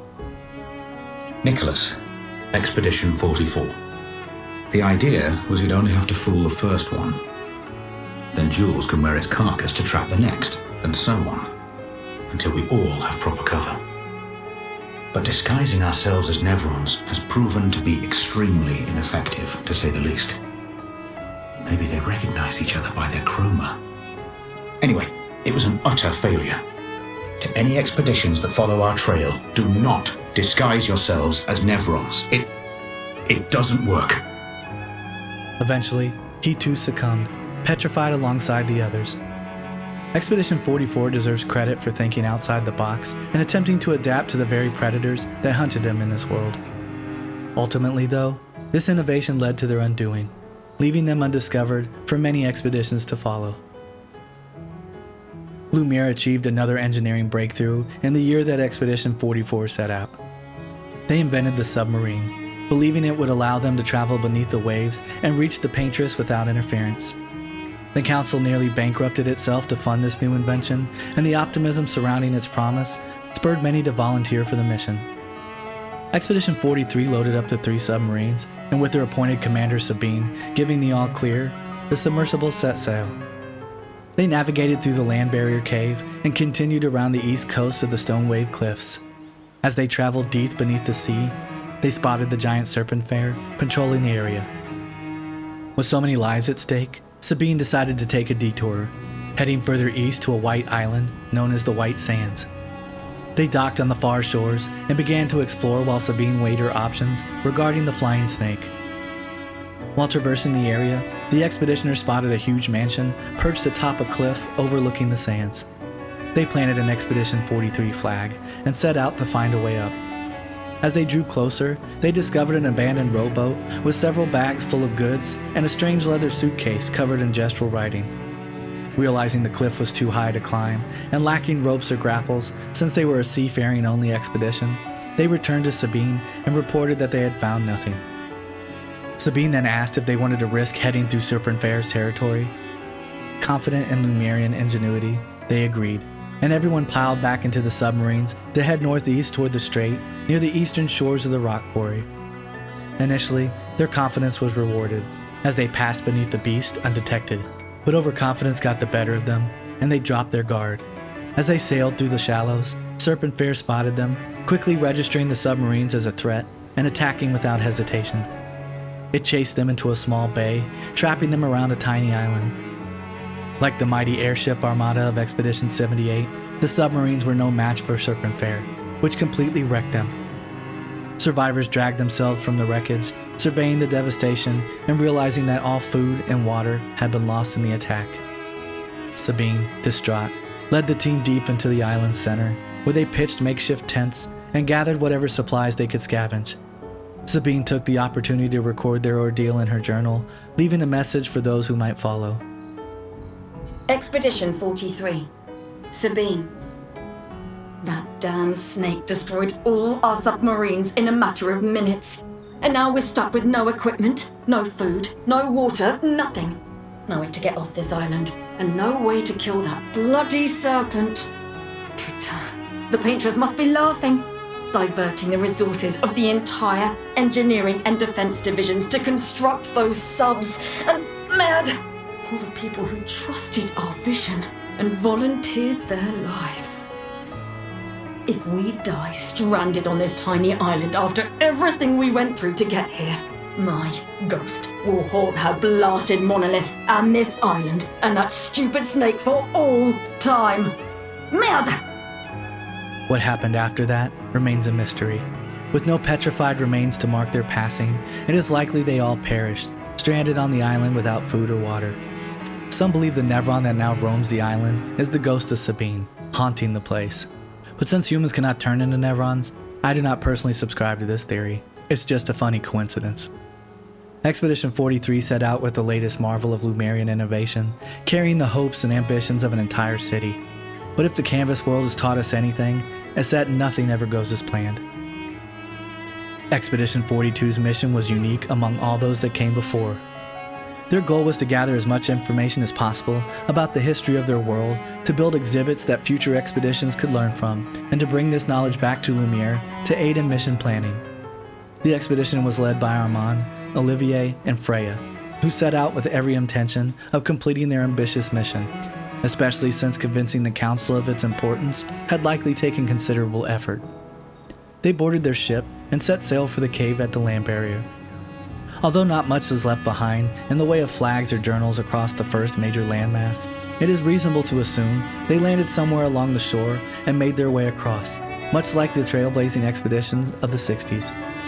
As they trekked across the land, they gathered information on the Nevrons, Esquier, and undoubtedly the Gestrels as well. After collecting their data, they reboarded their ships and sailed north across the sea. Upon seeing the fleet of destroyed ships at the forgotten battlefield, they headed for the shoreline. It is likely that they dropped a team off to venture through the battlefield, gathering as much information as possible from the carnage and the chaos.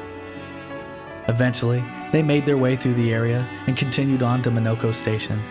There, they met the Grandis, learned all they could, and amassed a collection worthy of the exhibit they envisioned.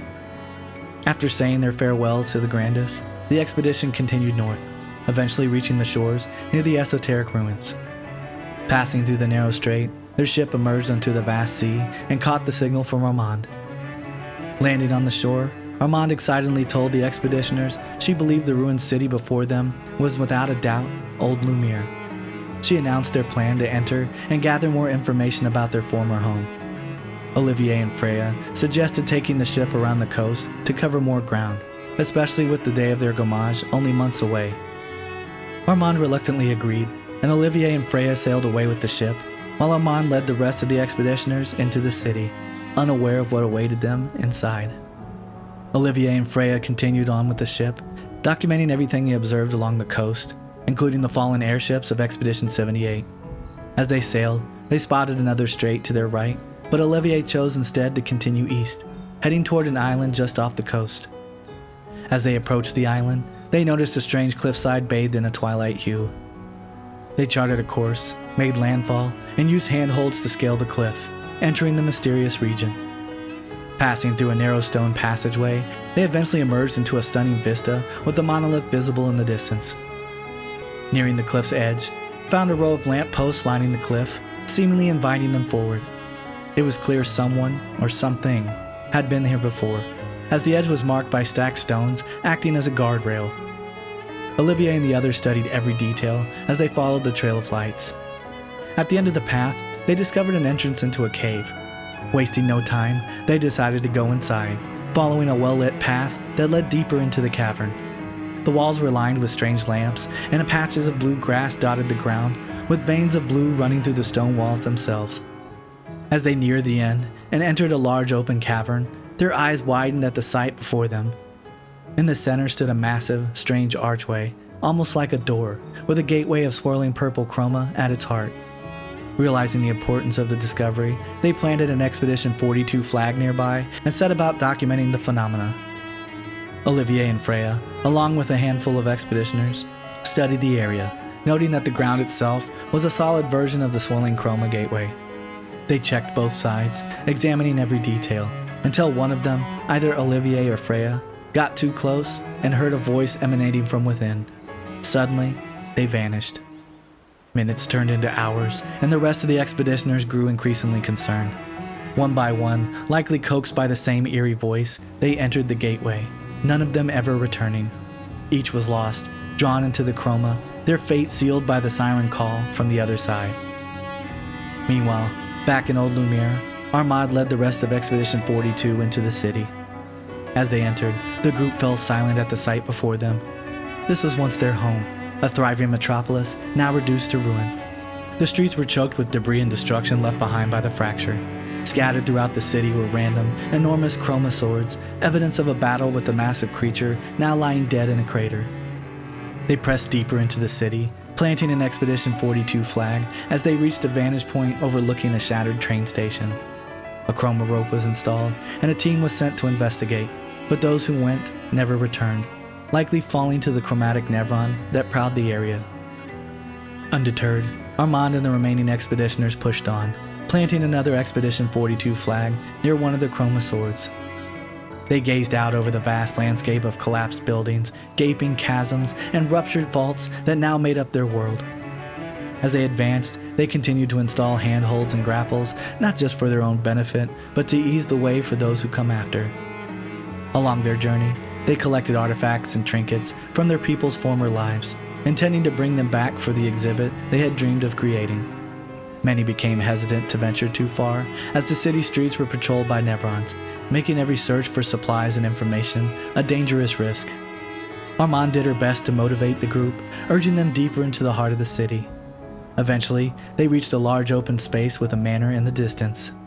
Unsure whether to investigate it yet, Armand planted another flag and led the group eastward. They came to a cliff with a section of collapsed buildings at its base. Armand decided this would make an ideal base camp, and they installed a chroma rope to haul their growing collection of artifacts down into the area. From there, they sent out teams and shifts to scout the city and gather as much knowledge as possible about their past. Some returned, others did not. This routine continued for weeks. Reflecting on her comrades and their journey, Armand decided to document their experiences in her journal. Armand, Expedition 42. It's been 2 weeks, and still no word from Freya or Olivier. They've never missed a check-in before, no matter how exciting their find. Oh, my friends, I hope the end was swift. The grandest exhibit is likely our last, but as Olivier would say, it is also our grandest. I wish you were here, making that joke for the 1000th time. I'm proud of our work. We've pieced together so much. I just wish we had more time. The Gommage is still a few months away. Perhaps I can make one last trek. If you're reading this, my unknown future friend, I hope the information we've gathered helps you find answers. We've done what we could, in the hopes that you will prevail. Tomorrow comes. But their luck would not last. Eventually, Nevrons found their way into the camp. Armand and her expeditioners found themselves cornered with nowhere to run. They fought bravely, but one by one they lost limbs and suffered fatal wounds. In the end, all collapsed and petrified where they fell, leaving their carefully gathered collection behind, exposed to the elements.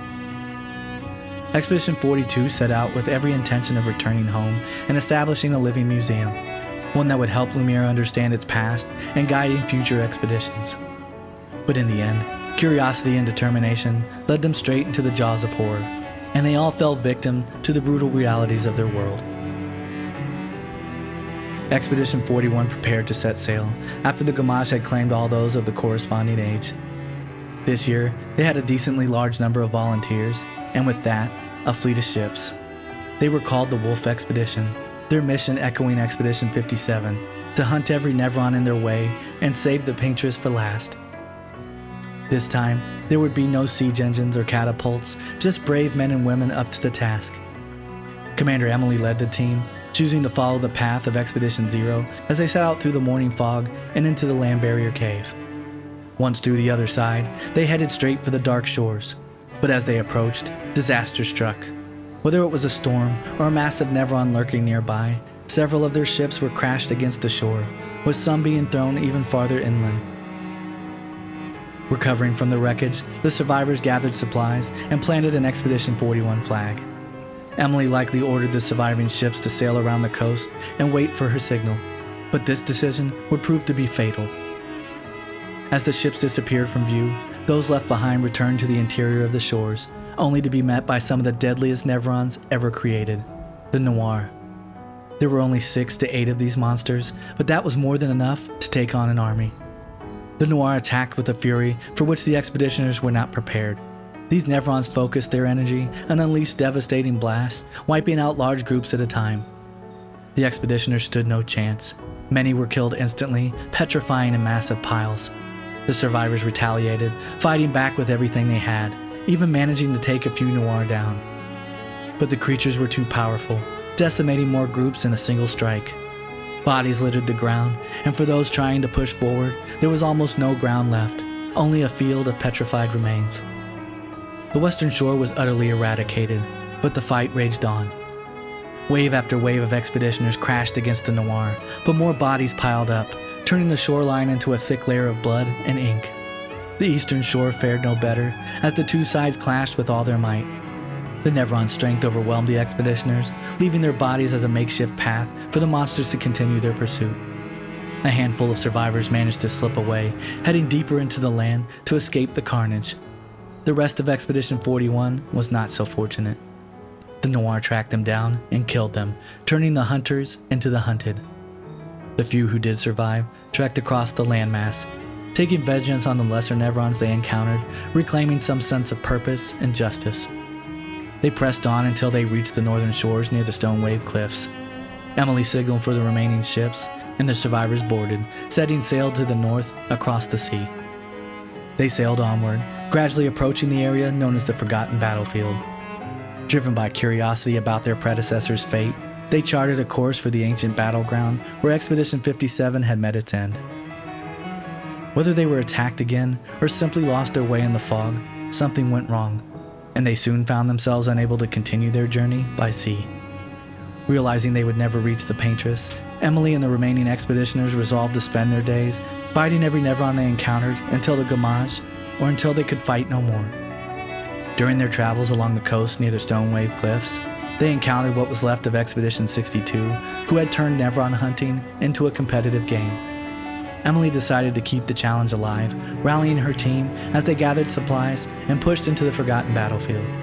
As they entered, they noticed that Expedition 46 had also passed through this area. They likely reasoned that if a group of scientists could make it, so could they. The team pressed on through the endless piles of bodies, fighting and defeating many of the Nevrons that still haunted the battlefield. Holding nothing back, each expeditioner fought to reach the highest score. Eventually they climbed a large wooden ramp, aiming to reach the cannon that now served as a bridge to the northern region of the rock quarry. At the top, they planted an Expedition 41 flag, but several more members soon fell to the relentless Nevrons. The survivors, including Emily, pressed on. Soon, they reached the northern trenches and found a small alcove to make camp. To secure some peace and rest, they set up several booby traps in case of a night attack. Satisfied with their stronghold, they continued to refine their Pictos and hunt Nevrons, pushing themselves to the limit. One evening, Emily decided it was time to record everything in her journal. Emily, Expedition Wolf 41. My bag's getting weighed down from all my kills. Maybe I need to pick smaller trophies. Estelle bagged 7 of those armoured Nevs, so I gotta get at least 8 in this next batch if I'm gonna beat her. Leah showed me how to double up my weapon Pictos. Might not be stable, but the bang's gonna be worth it. The Paintress might be out of our reach, but her minions aren't. And if I die, I'm gonna make sure I die big. Like Xavier says, subtlety is not our game. We only live till 40. So let's go make some friends. Later that night, their camp came under attack. Several Nevrons were caught in the traps, but it wasn't enough to save the expeditioners. Trapped with no escape, they fought bravely to the end. Limbs were lost, fatal wounds sustained, and one by one, they bled out and petrified, their final horrors frozen in stone for all to see. Expedition 41 set out to succeed where Expedition 57 had failed. The tragedy on the dark shores was a major setback, but Emily led her team through it all. Though their ultimate goal was lost, they turned their tragedies into a game to keep morale high, fighting to the very last and leaving behind a lasting legacy. Monolith Year 40 had arrived, and Expedition 40 gathered at the harbor to load up their ships. It was now their turn to sail and seek a way to defeat the Paintress. Avril was commissioned as the expedition's commander, and as the team departed, they waved goodbye to a generation that continued to grow younger with each passing year. They sailed towards the cave and emerged safely on the other side of the falls. No flags or journals were left behind on the first major landmass for us to follow, but the ones that they did leave and their final resting place provide valuable evidence to help us speculate about their journey. Given that 60 expeditions had come before them, it's likely they decided to skip the first major landmass altogether, likely reasoning that it had already been explored extensively. They probably sailed east, circled around the Stone Wave Cliffs, and considered their next destination. Avril likely spotted Serpent Fair soaring high above to the east and made the decision to head west instead. They headed towards the Endless Tower and the strait along the west coast of the second major landmass. As they sailed through the strait, they saw evidence of Expedition 49's camp on the shores near the area known as the Falling Leaves. They anchored their ships, disembarked, and set out to investigate what, or who, had come before. Inside, they followed a path of orange leaves that blanketed the ground and eventually reached the small alcove they deemed worth exploring. Squeezing through the narrow passageway, they headed down the stone path. At the bottom, they planted an Expedition 40 flag and continued deeper, their curiosity leading them onward. Avril sent a group of about a dozen expeditioners to scout ahead, as she and the others followed. But before the group could reach the metal gate, red sap erupted from the ground, engulfing them all. They were hardened on the spot, encased in a red glaze, forever frozen in fear. Realizing the danger, Avril decided not to risk any more lives. She wisely turned the expedition around, and the survivors boarded their ships, continuing their journey through the Western Strait. Expedition 40 emerged from the strait and decided to sail around the coral to the west. They drifted past the giant structure known as the Reacher, taking note of its imposing presence, but with their goal so close, they had no intention of stopping. Their sights were set firmly on the monolith. As they sailed past the Reacher, a powerful storm or heavy seas forced them northwest, eventually crashing them onto the shores just a few miles north of the Reacher. Avril and the surviving expeditioners began to recover, pitching tents and gathering supplies as Avril tried to determine how they could still reach the Paintress. Turning their gaze skyward, Avril noticed the hundreds of hot air balloons floating around the Reacher. Inspiration struck. If they could reach the structure, they might be able to commandeer the balloons and sail over to the monolith. With no better option, the expeditioners agreed to the plan, gathering all available ropes and grapples. They followed the coastline and began their ascent up the mountain. Inside the structure, they walked the wooden path and spotted an Expedition 61 flag, realizing they were the first to set foot here in 21 years. Using the grapples and handholds left by Expedition 61, they climbed the massive wooden structure. Eventually, they reached an area where a strange creature sat at a desk, working on a small-scale glider. He offered them a much larger version, which Avril gratefully accepted, deciding it would allow them to reach the monolith much more quickly. But there weren't enough gliders for everyone, so Avril split the expedition into teams. She and a small group would take the gliders, heading to the monolith to set up a base of operations, while the slower balloon teams would follow. They took the gliders and gathered as many balloons as possible, heading back down to the large wooden dock at the base of the structure. The balloons lifted off from the boardwalk, and Avril and the other pilots sprinted to the edge, launching themselves into the sky toward the monolith. For a moment, the plan seemed to be working perfectly, until the altitude and high winds intervened, scattering the expeditions across the sky and sending them all over the place. The team of gliders flying behind the lead group was struck by a sudden downburst, sending them crashing swiftly to a nearby island called the Isle of Eyes. They landed hard, and after recovering, found themselves stranded on a strange land covered in red foliage, scattered faces, and shifting eyeballs. They planted an Expedition 40 flag and continued up the stone staircases. With no food or water, they tried everything they could to find a way off the island, but their efforts proved fruitless. Eventually, they faded from existence, succumbing to either starvation or dehydration. Meanwhile, Avril and her team continued to fly, watching as the teams behind her were scattered by the wind.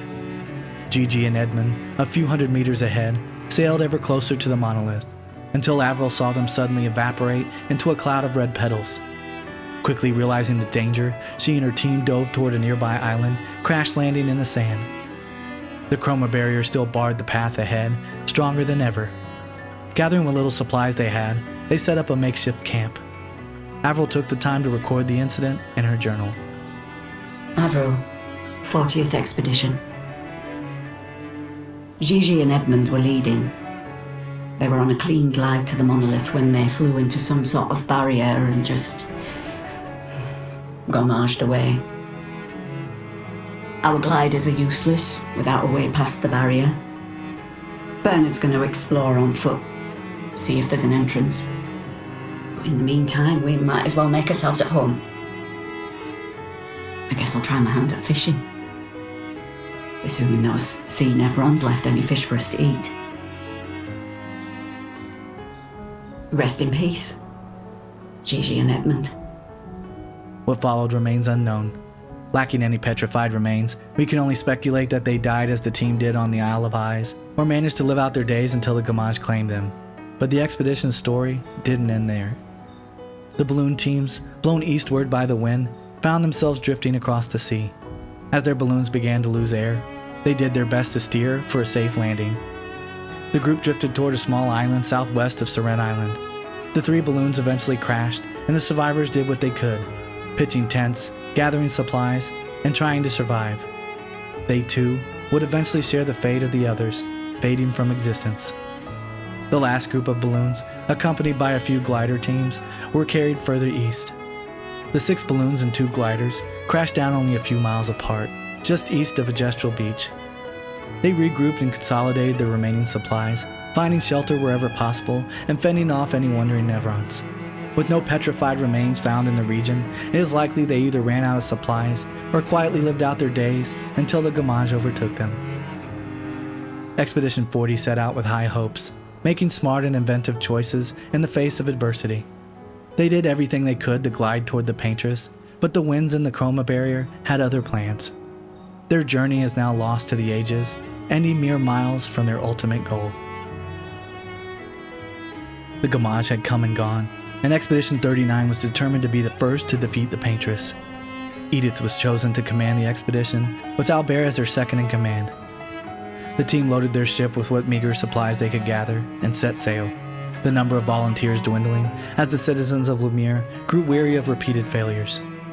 Those gathered at the harbor bid them farewell as they departed for the land barrier. For all of the remaining expeditions, defeating the Paintress was now the only goal, and most of their routes were likely direct, avoiding unnecessary exploration whenever possible. They probably sailed around the east coast, past the Stonewave Cliffs, just as many before them had done.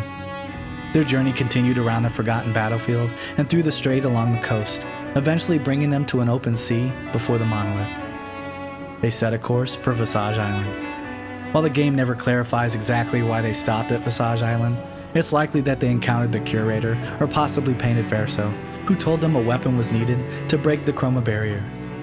Whether sent to defeat an Axon or drawn by curiosity, they approached the Island of Faces and disembarked. At the center of the island, they found the Expedition 69 flag still flying. There, they likely met the Mask Keeper, who repeated the same offer he gave Expedition 33. They could either face Visage himself or explore further. Edith chose exploration, leading her team down the northeast path. The trail was shrouded in a blue sadness, and they soon found a large mask, its surface streaked with tears. As they approached, the mask's mouth opened wide, swallowing the expeditioners and transporting them to another region of the island. Once there, Edith planted an Expedition 39 flag, and the team spread out to search for clues that might help them defeat Visage. The area was filled with Nevrons, but consumed by sadness. They paid the expeditioners no mind. Growing impatient, Edith made the decision to confront the Axon directly. She left a small contingent behind in Albert's charge and led a group back to the central path. Together, they installed several grapples to cross the vast chasms between staircases and ascend to the highest level to confront the mighty Axon. They fought valiantly, managing to weaken the creature, but it was not enough. Visage proved too powerful, and one by one, the expeditioners fell, never to be seen again. Meanwhile, Albert dispatched scouts in search of anything that might help. One of them fell victim to the only aggressive Nevron in the area, known as the Contortionist. It struck without warning, delivering a fatal blow and leaving the expeditioner to bleed out and petrify, alone in a world of sadness. 2 more scouts explored the farther reaches of the path, making the mistake of taunting the seemingly mournful Nevrons. The creatures responded swiftly, cutting them down. Both were left petrified, victims of their poor judgment. Albert and the remaining survivors established a small camp, but as time passed and Edith failed to return, his worry grew. He decided to write about the situation in his journal, hoping to ease his fears. Expedition 39. Albert. Edith's not back. So until then, we stay on recon. All these masks are freaking me out. Fucking creepy. I swear I could hear one of them singing. The Nevrons around here behave so strangely. Almost like they don't really want to kill us. They still do, though. This place is making me crazy. Maybe if I wore one of these masks, they'd leave me alone. Shortly after, they were ambushed by another contortionist, which attacked with brutal ferocity, twisting and mangling the bodies of the expeditioners. The creature seized Albert by the foot with his mouth and lifted him high into the air. Albert managed to shoot the erratically moving eye on the Nevron's chest, killing it, but not before the beast slammed him down, breaking his neck. The rest of the expeditioners bled out, petrifying in their final moments. Their horror is now forever frozen in time. Expedition 39 set out to take down the Paintress. Though brave and ambitious, and even managing to weaken an Axon, they could not survive the terrors of Osage Island, becoming a part of the vast tapestry of past expeditions scattered across the island. The next expedition loaded up their ships and gathered at the harbor for their departure ceremony. Expedition 38 had chosen Genevieve to lead them into the unknown. With only a handful of volunteers, the group set out, determined to achieve the impossible with just a small team. They left a faint trail for us to follow, and based on where they ended up, their journey likely unfolded like this. Sailing through the land barrier cave, they made landfall on the shores near the spring meadows. From there, they trekked across the land, passing the flying waters, and likely using the Chroma Bridge to the east to cross to the other side. Like several expeditions before them, the massive Nevron atop the mountain near Yellow Harvest drew their attention. The team headed northwest, soon stumbling across an opening in a small yellow forest, behind which lay the carcass of a giant Nevron that had been devouring the land. They ventured inside to investigate, planting an Expedition 38 flag. Pressing further, they found themselves on a very narrow stone path, following it with no idea what awaited them. When they emerged, they were shocked to see a large wooden stage, surrounded by gestrels watching others fight. They had stumbled upon an unsanctioned, hidden gestural arena. They likely spoke with the gestural in charge, who offered them a chance to fight in the arena. But given their small numbers, Genevieve decided it was too great a risk. Instead, they watched a few matches and took the opportunity to rest. Eventually, they packed up and continued northwest toward Yellow Harvest, entering the area and coming across an Expedition 68 flag. They found the grapples left behind and began their ascent to the top. From there, they admired the beauty of the valley below before descending to investigate further. Passing an old Expedition 68 encampment, a growing sense of fear took hold as they wondered what dangers might lie ahead. Deeper into the valley, their fears were realized. A horde of roaming Nevrons attacked, claiming most of the expedition and leaving only 3 survivors. The remaining expeditioners pressed on, eventually reaching a spot with collapsed buildings and a large lake at its center. They found a small nook hidden behind a natural stone ramp, where they pitched a tent and offloaded their supplies. While exploring, they were attacked again by Nevrons. Patrick was gravely wounded, stabbed in the chest, and collapsed petrified as he died. Genevieve and Clair Obscur, horrified, decided to carry Patrick's stone body down to the lake, giving him a semblance of a proper burial. After laying him to rest, the two returned to camp, the last members of their expedition. Seeing no reason to continue, they chose to simply wait out their days. Genevieve took the time to write her thoughts in her journal. Expedition 38, Genevieve. We buried Patrick near the lake, so he could be close to water. I know he really missed the aqua farm and his floating gardens. Clair Obscur thinks it's a waste of time to update these journals, but I find it strangely comforting. I suppose at its core, it's a record that we existed, that we still exist. The Gommage is coming, but I feel at peace. Just the 2 of us, but we managed to carve out a tiny sliver of a life of our own. I should feel guilty, maybe, for abandoning the mission, but I don't. I'm just glad that when tomorrow comes, it'll be Clair Obscur at my side. Until the end. They continued on, living the best life they could manage. They never strayed farther than necessary, only leaving the safety of their encampment to gather essentials. One day, they ventured up the large stone ramp, likely in search of resources. Upon reaching the top, they were cornered by 2 large Nevrons. The pair fought valiantly, managing to slay both attackers, but not before each lost a hand in the struggle. They bled out, holding their pain inside, and collapsed to their knees before one another, attempting to place their foreheads together in a final gesture of love. Soon after, they petrified, their stories lost forever in the woods of Yellow Harvest. Expedition 38 was the first of many expeditions to suffer a significant loss of volunteers.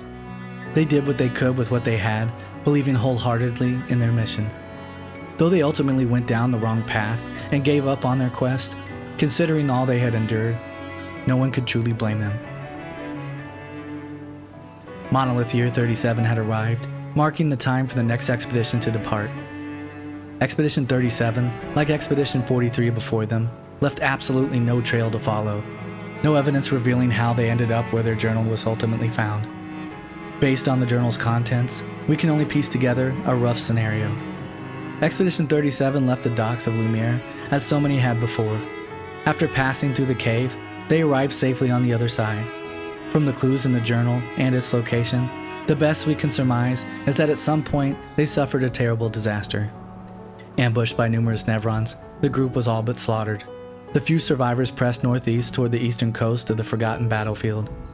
Tragedy struck again when Painted Grimoire crossed their path, cutting down most of the remaining expeditioners and erasing all but a small handful. Those who escaped sailed on, eventually arriving at the Gestural Beach with the large tower that rained fireballs, famously visited by Expedition 60 over 20 years earlier.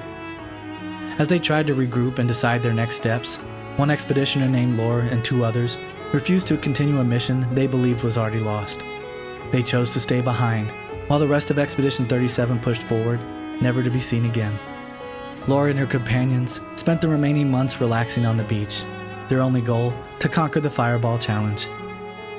On the day before the Gommage, Lore decided to record her final thoughts in her journal, hoping to leave something behind. Lore, 37th Expedition. Should I feel guilty for enjoying what's left of my life? Should I feel guilty for abandoning the others when the expedition was so clearly doomed? Nobody listened to me. Apparently getting slaughtered by Nevrons or this white-haired man is an appealing future for them all. At least I had fun here. I didn't realize how quickly time has passed. The Gommage is tomorrow. I've been trying to overcome this Gestral's challenge for months now, but it seems even more of a challenge than defeating the Paintress. I guess I'll never see the Gestral's grand prize. That's my only regret in life. But peace would not come. Later that day, several Nevrons wandered onto the beach while Laura and the others were waiting for the inevitable.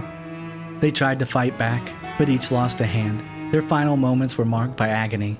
They bled out, slowly petrifying, their screams frozen forever on their faces. Expedition 37 was doomed from the start, and while we may never know the fate of those who continued on, the perspective left behind is that of those who had abandoned hope and resigned themselves to the end. Another year passed, and the members of Expedition 36 prepared to embark on their journey. Like the previous expedition, they left no flags to hint at their path. The only record we have is a journal containing a poem by the expedition's commander, Isabel. I have read the poem dozens of times, and it offers no clear clues about their mission or their fate. Rather than speculate endlessly, I will focus on where they ended up, as well as my interpretation of the poem. Expedition 36 left Lumiere with a small group and a single ship. Their exact route is unknown, but they eventually arrived at a small island north of Yellow Harvest, just off the coast. The island was marked by a large white tree, aptly named White Tree. Something must have happened that forced them to crash and make camp there. At some point, Nevrons reached the island and attacked Isabel and two others. The two men were taken by surprise and killed instantly, their bodies petrifying on the spot. Isabel fought valiantly, losing her left hand in the process. As she began to bleed out, she recorded a poem in her journal, a final message for those who would come after. Isabel of 36. Winter souls drift through the night and land soft upon the moonlit vale, whose snowy shrouds hold tight the hope I'd whispered once long ago. Golden folds adorn the stems, a maze our eyes beg to follow, a meditation of winding curves.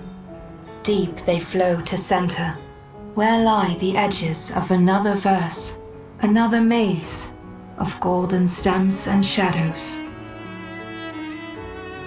A sea of pebbles shifting. A wave, a wave.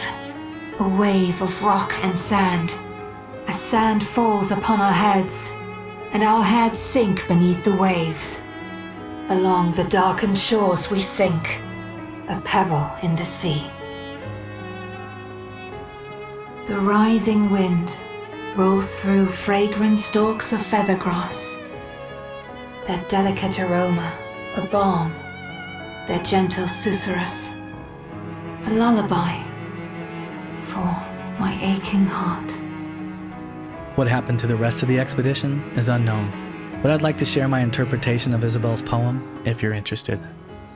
Let's start with the first line. Winter souls drift through the night and land soft upon the moonlit vale. Winter often symbolizes death, endings, and stillness. Winter souls suggest the memories of spirits of those who have died. The drifting, rather than the falling, makes death seem peaceful, not frightening. The moonlit vale feels more like a resting place, not necessarily heaven or an afterlife, but somewhere between memory and oblivion. The next line, golden folds adorn the stems, a maze our eyes beg to follow, a meditation of winding curves. This is a powerful image that brings to mind tall grasses or wheat.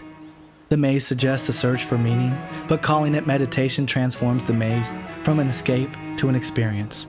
Here, their journey is more important than the destination. In the next line it reads, deep they flow to center, where lie the edges of another verse. There's an intentional paradox here, with the phrases the center and the edges. It's geometrically impossible, signaling an entry into a different reality. The word verse could mean another universe, another chapter, or another poem. The apostrophe keeps the meaning alive. It's as if every ending becomes the beginning of another story. In the next line, another maze of golden stems and shadows. Whatever lies beyond isn't clarity, only more mystery. Life leads into yet another unknowable landscape. Next, we have a sea of pebbles shifting, a wave, a wave, a wave, of rock and sand. The repetition mimics the movement of waves, but these are waves of stone, not water. The reversal being that something solid can flow suggests even what we think is permanent eventually moves and changes. Next we get to the lines, as sand falls upon our heads, and our heads sink beneath the waves. This imagery invokes an hourglass. Sand falling is time, and sinking heads are a burial beneath time itself. It's not just death, it's being forgotten. Then we get into the line, along the darkened shores we sink, a pebble in the sea. An individual life disappears among countless others, just like millions of similar petals. There's sadness, but not despair, only acceptance. In the next few lines, we get the rising wind rolls through fragrant stalks of feather grass. In this instance, the tone finally shifts. There is movement, wind, and life. Nature continues to endure. This is followed by the line, their delicate aroma, a balm. The world offers comfort, not through answers, but through existence itself.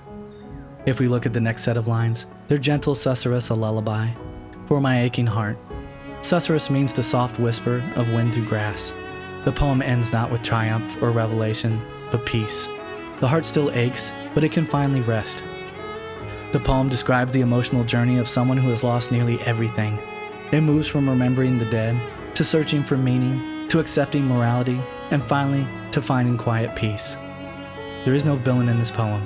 There is only death, and death is not cruel or monstrous. It's a part of a vast, reoccurring natural cycle. Even the maze isn't a trap. It is an invitation to contemplation. This fits perfectly with Clair Obscur Expedition 33, where art, memory, and mortality are forever entwined. One detail that does stand out, however, is the line which is actually one of my favorites, the edges of another verse. It hints that every ending opens onto another existence or another story. Whether meant literally in the game's lore or metaphorically about memory and legacy, it remains unresolved, and that feels pretty intentional. Ultimately, I read Isabel's poem not as a journal documenting events, but as the inner voice of someone who has reached a bittersweet acceptance, knowing they are small and temporary, destined to become a pebble in the sea, and yet still finding solace in the beauty that remains, the whisper of the grass, the wind, and the quiet persistence of hope beneath the snow. Next came Expedition 35, tasked with the ever-dawning mission of venturing out to defeat the Paintress. The council appointed Matthew as their commander. He gathered his team, and they loaded their ship.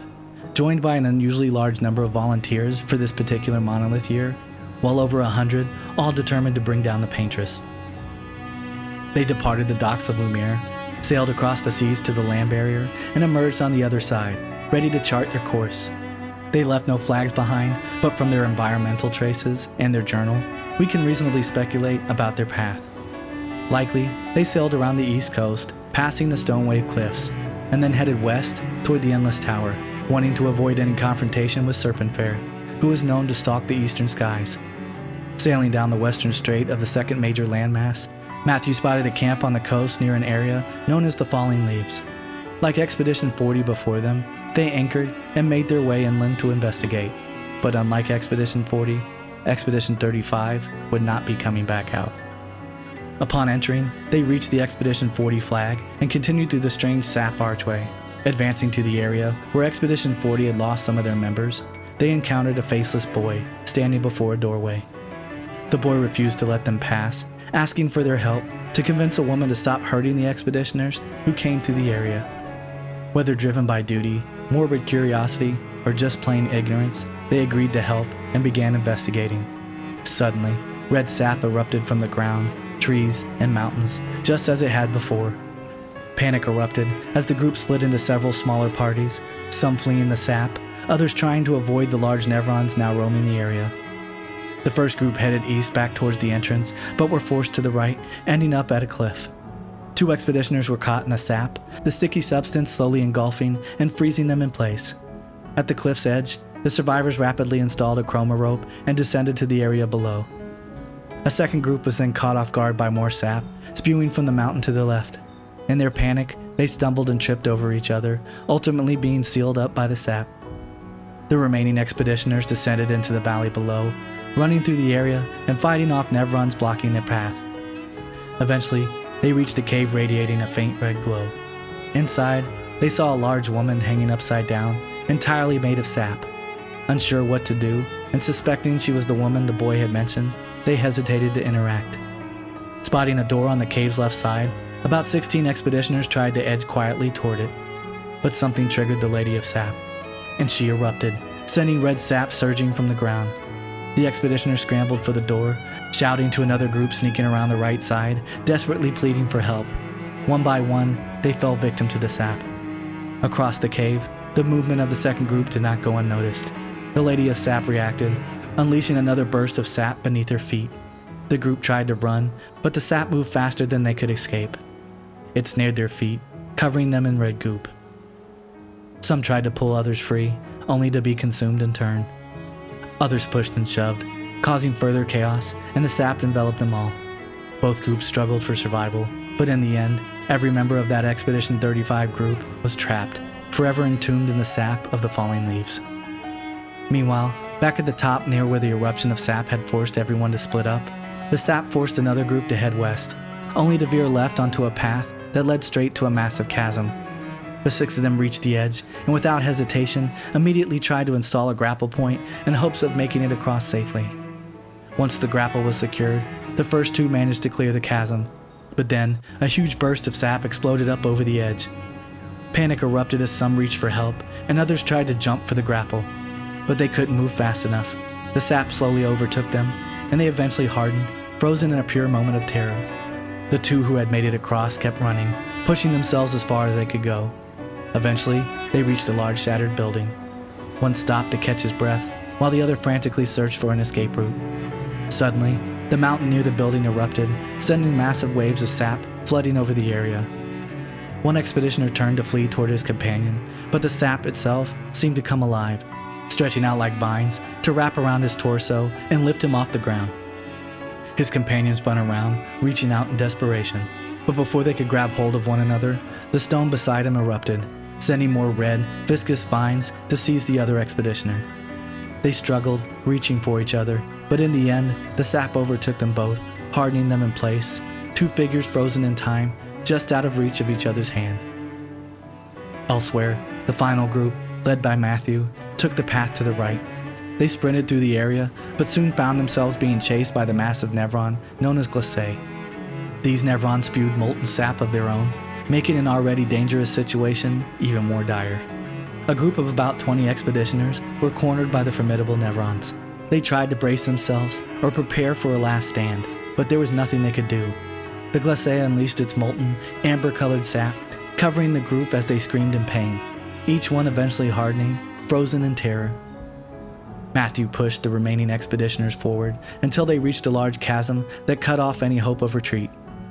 Now down to his last few hundred men and women, he watched as the Glacé closed in around them. As if things couldn't get worse, the mountainside erupted, sending a massive torrent of red sap that engulfed most of the team, pushing their screaming bodies across the chasm and instantly sealing their fate. The survivors watched in horror as the Glacé attacked, spewing molten sap on them, their blood mingling with the burning amber. In a desperate act of unity and loyalty, the expeditioners began to reach out, grabbing one another and forming a bridge out of their own bodies. One by one, they hardened from the sap, but their sacrifice allowed a handful to cross to the other side. Yet, even those who managed to cross the bridge of bodies did not get far. They too were struck by molten sap from the Glacé and became trapped forever in perpetual agony. During this harrowing attempt to form a human bridge, Matthew took the time to document their bravery in his journal, even as he too was slowly being covered and consumed by the sap. Matthew, 3-5. They were so brave. So that's what it means to lay the trail. I survived and will continue on. But to all the heroes of my team, I dedicate our journal. All of them were bleeding out from our battle with the terrifying Nevron roaming this area. Yet in their final moments, they used their bodies to create a bridge for those who come after. Expedition 3-5 is over. But tomorrow comes. Matthew's words endured as a last testament of Expedition 35's heroism in the face of impossible odds. Their sacrifice and unity deserve a place in the annals of Lumerian history, forever remembered for their extraordinary courage. The Gamage came and went, and the final expedition, before the legendary journey of Expedition 33, began to prepare for their own shot at defeating the Paintress. Expedition 34 was led by Corinne, who worked closely with Gustave at the Expedition Academy. Their plan was similar to that of Expedition 49, but instead of imbuing their Pictos with defensive, healing chroma, Corinne opted for a more aggressive, pure elemental strategy. She and her team boarded their ship with a modest crew, waving goodbye to Gustave as they left the harbor and set out toward the Misty Cave. With only one flag and one journal to hint at their route, we can assume, like most expeditions of the 30s, their goal was clear: reach the Paintress and destroy her. They likely followed the same path as Expedition 35, sailing to the Western Strait along the coast of the Forgotten Battlefield. Along the way, they used their elemental-imbued Pictos to kill a large number of Nevrons encountered on the journey. They found a small coastal cave and anchored near the shore, clearing out any Nevrons within and likely learning for the first time that some of the most powerful Nevrons were completely immune to earth, wind, fire, and water. They pitched tents and gathered supplies, doing their best to rest while Corinne considered their next move, now that she knew that their tactics had drawbacks. The next day, they packed up and, with only 6 members left, boarded their ship and sailed the strait, emerging near the area of the Reacher. Suddenly, they were attacked by sea Nevrons, which forced them to crash into an area south of the Reacher, known as the Crows. Disembarking, they salvaged what supplies they could and set up camp. The area was littered with hay, stacks of lumber, and wheel lock pieces. Corinne, drawing on her engineering expertise, likely devised a plan to get them back on track to the monolith, but she was still unsure what to do about their Pictos. This dilemma led her to record her thoughts in her journal, hoping to sort through the problem. Corinne, 34th Expedition. Looks like our elemental focus strategy didn't pay off. Who would have thought some Nevrons would be immune to every element? We have discovered so much, though. I suspect there is a deeper level of chroma beyond what Pictos enable us to manipulate. The pull of chroma grows as we get closer to the monolith, But thus far, we've been unable to tap into those flows. Maybe Gustav's idea to convert chroma from pigtoes to... what did he call it? Lumina. Maybe that's not so crazy after all.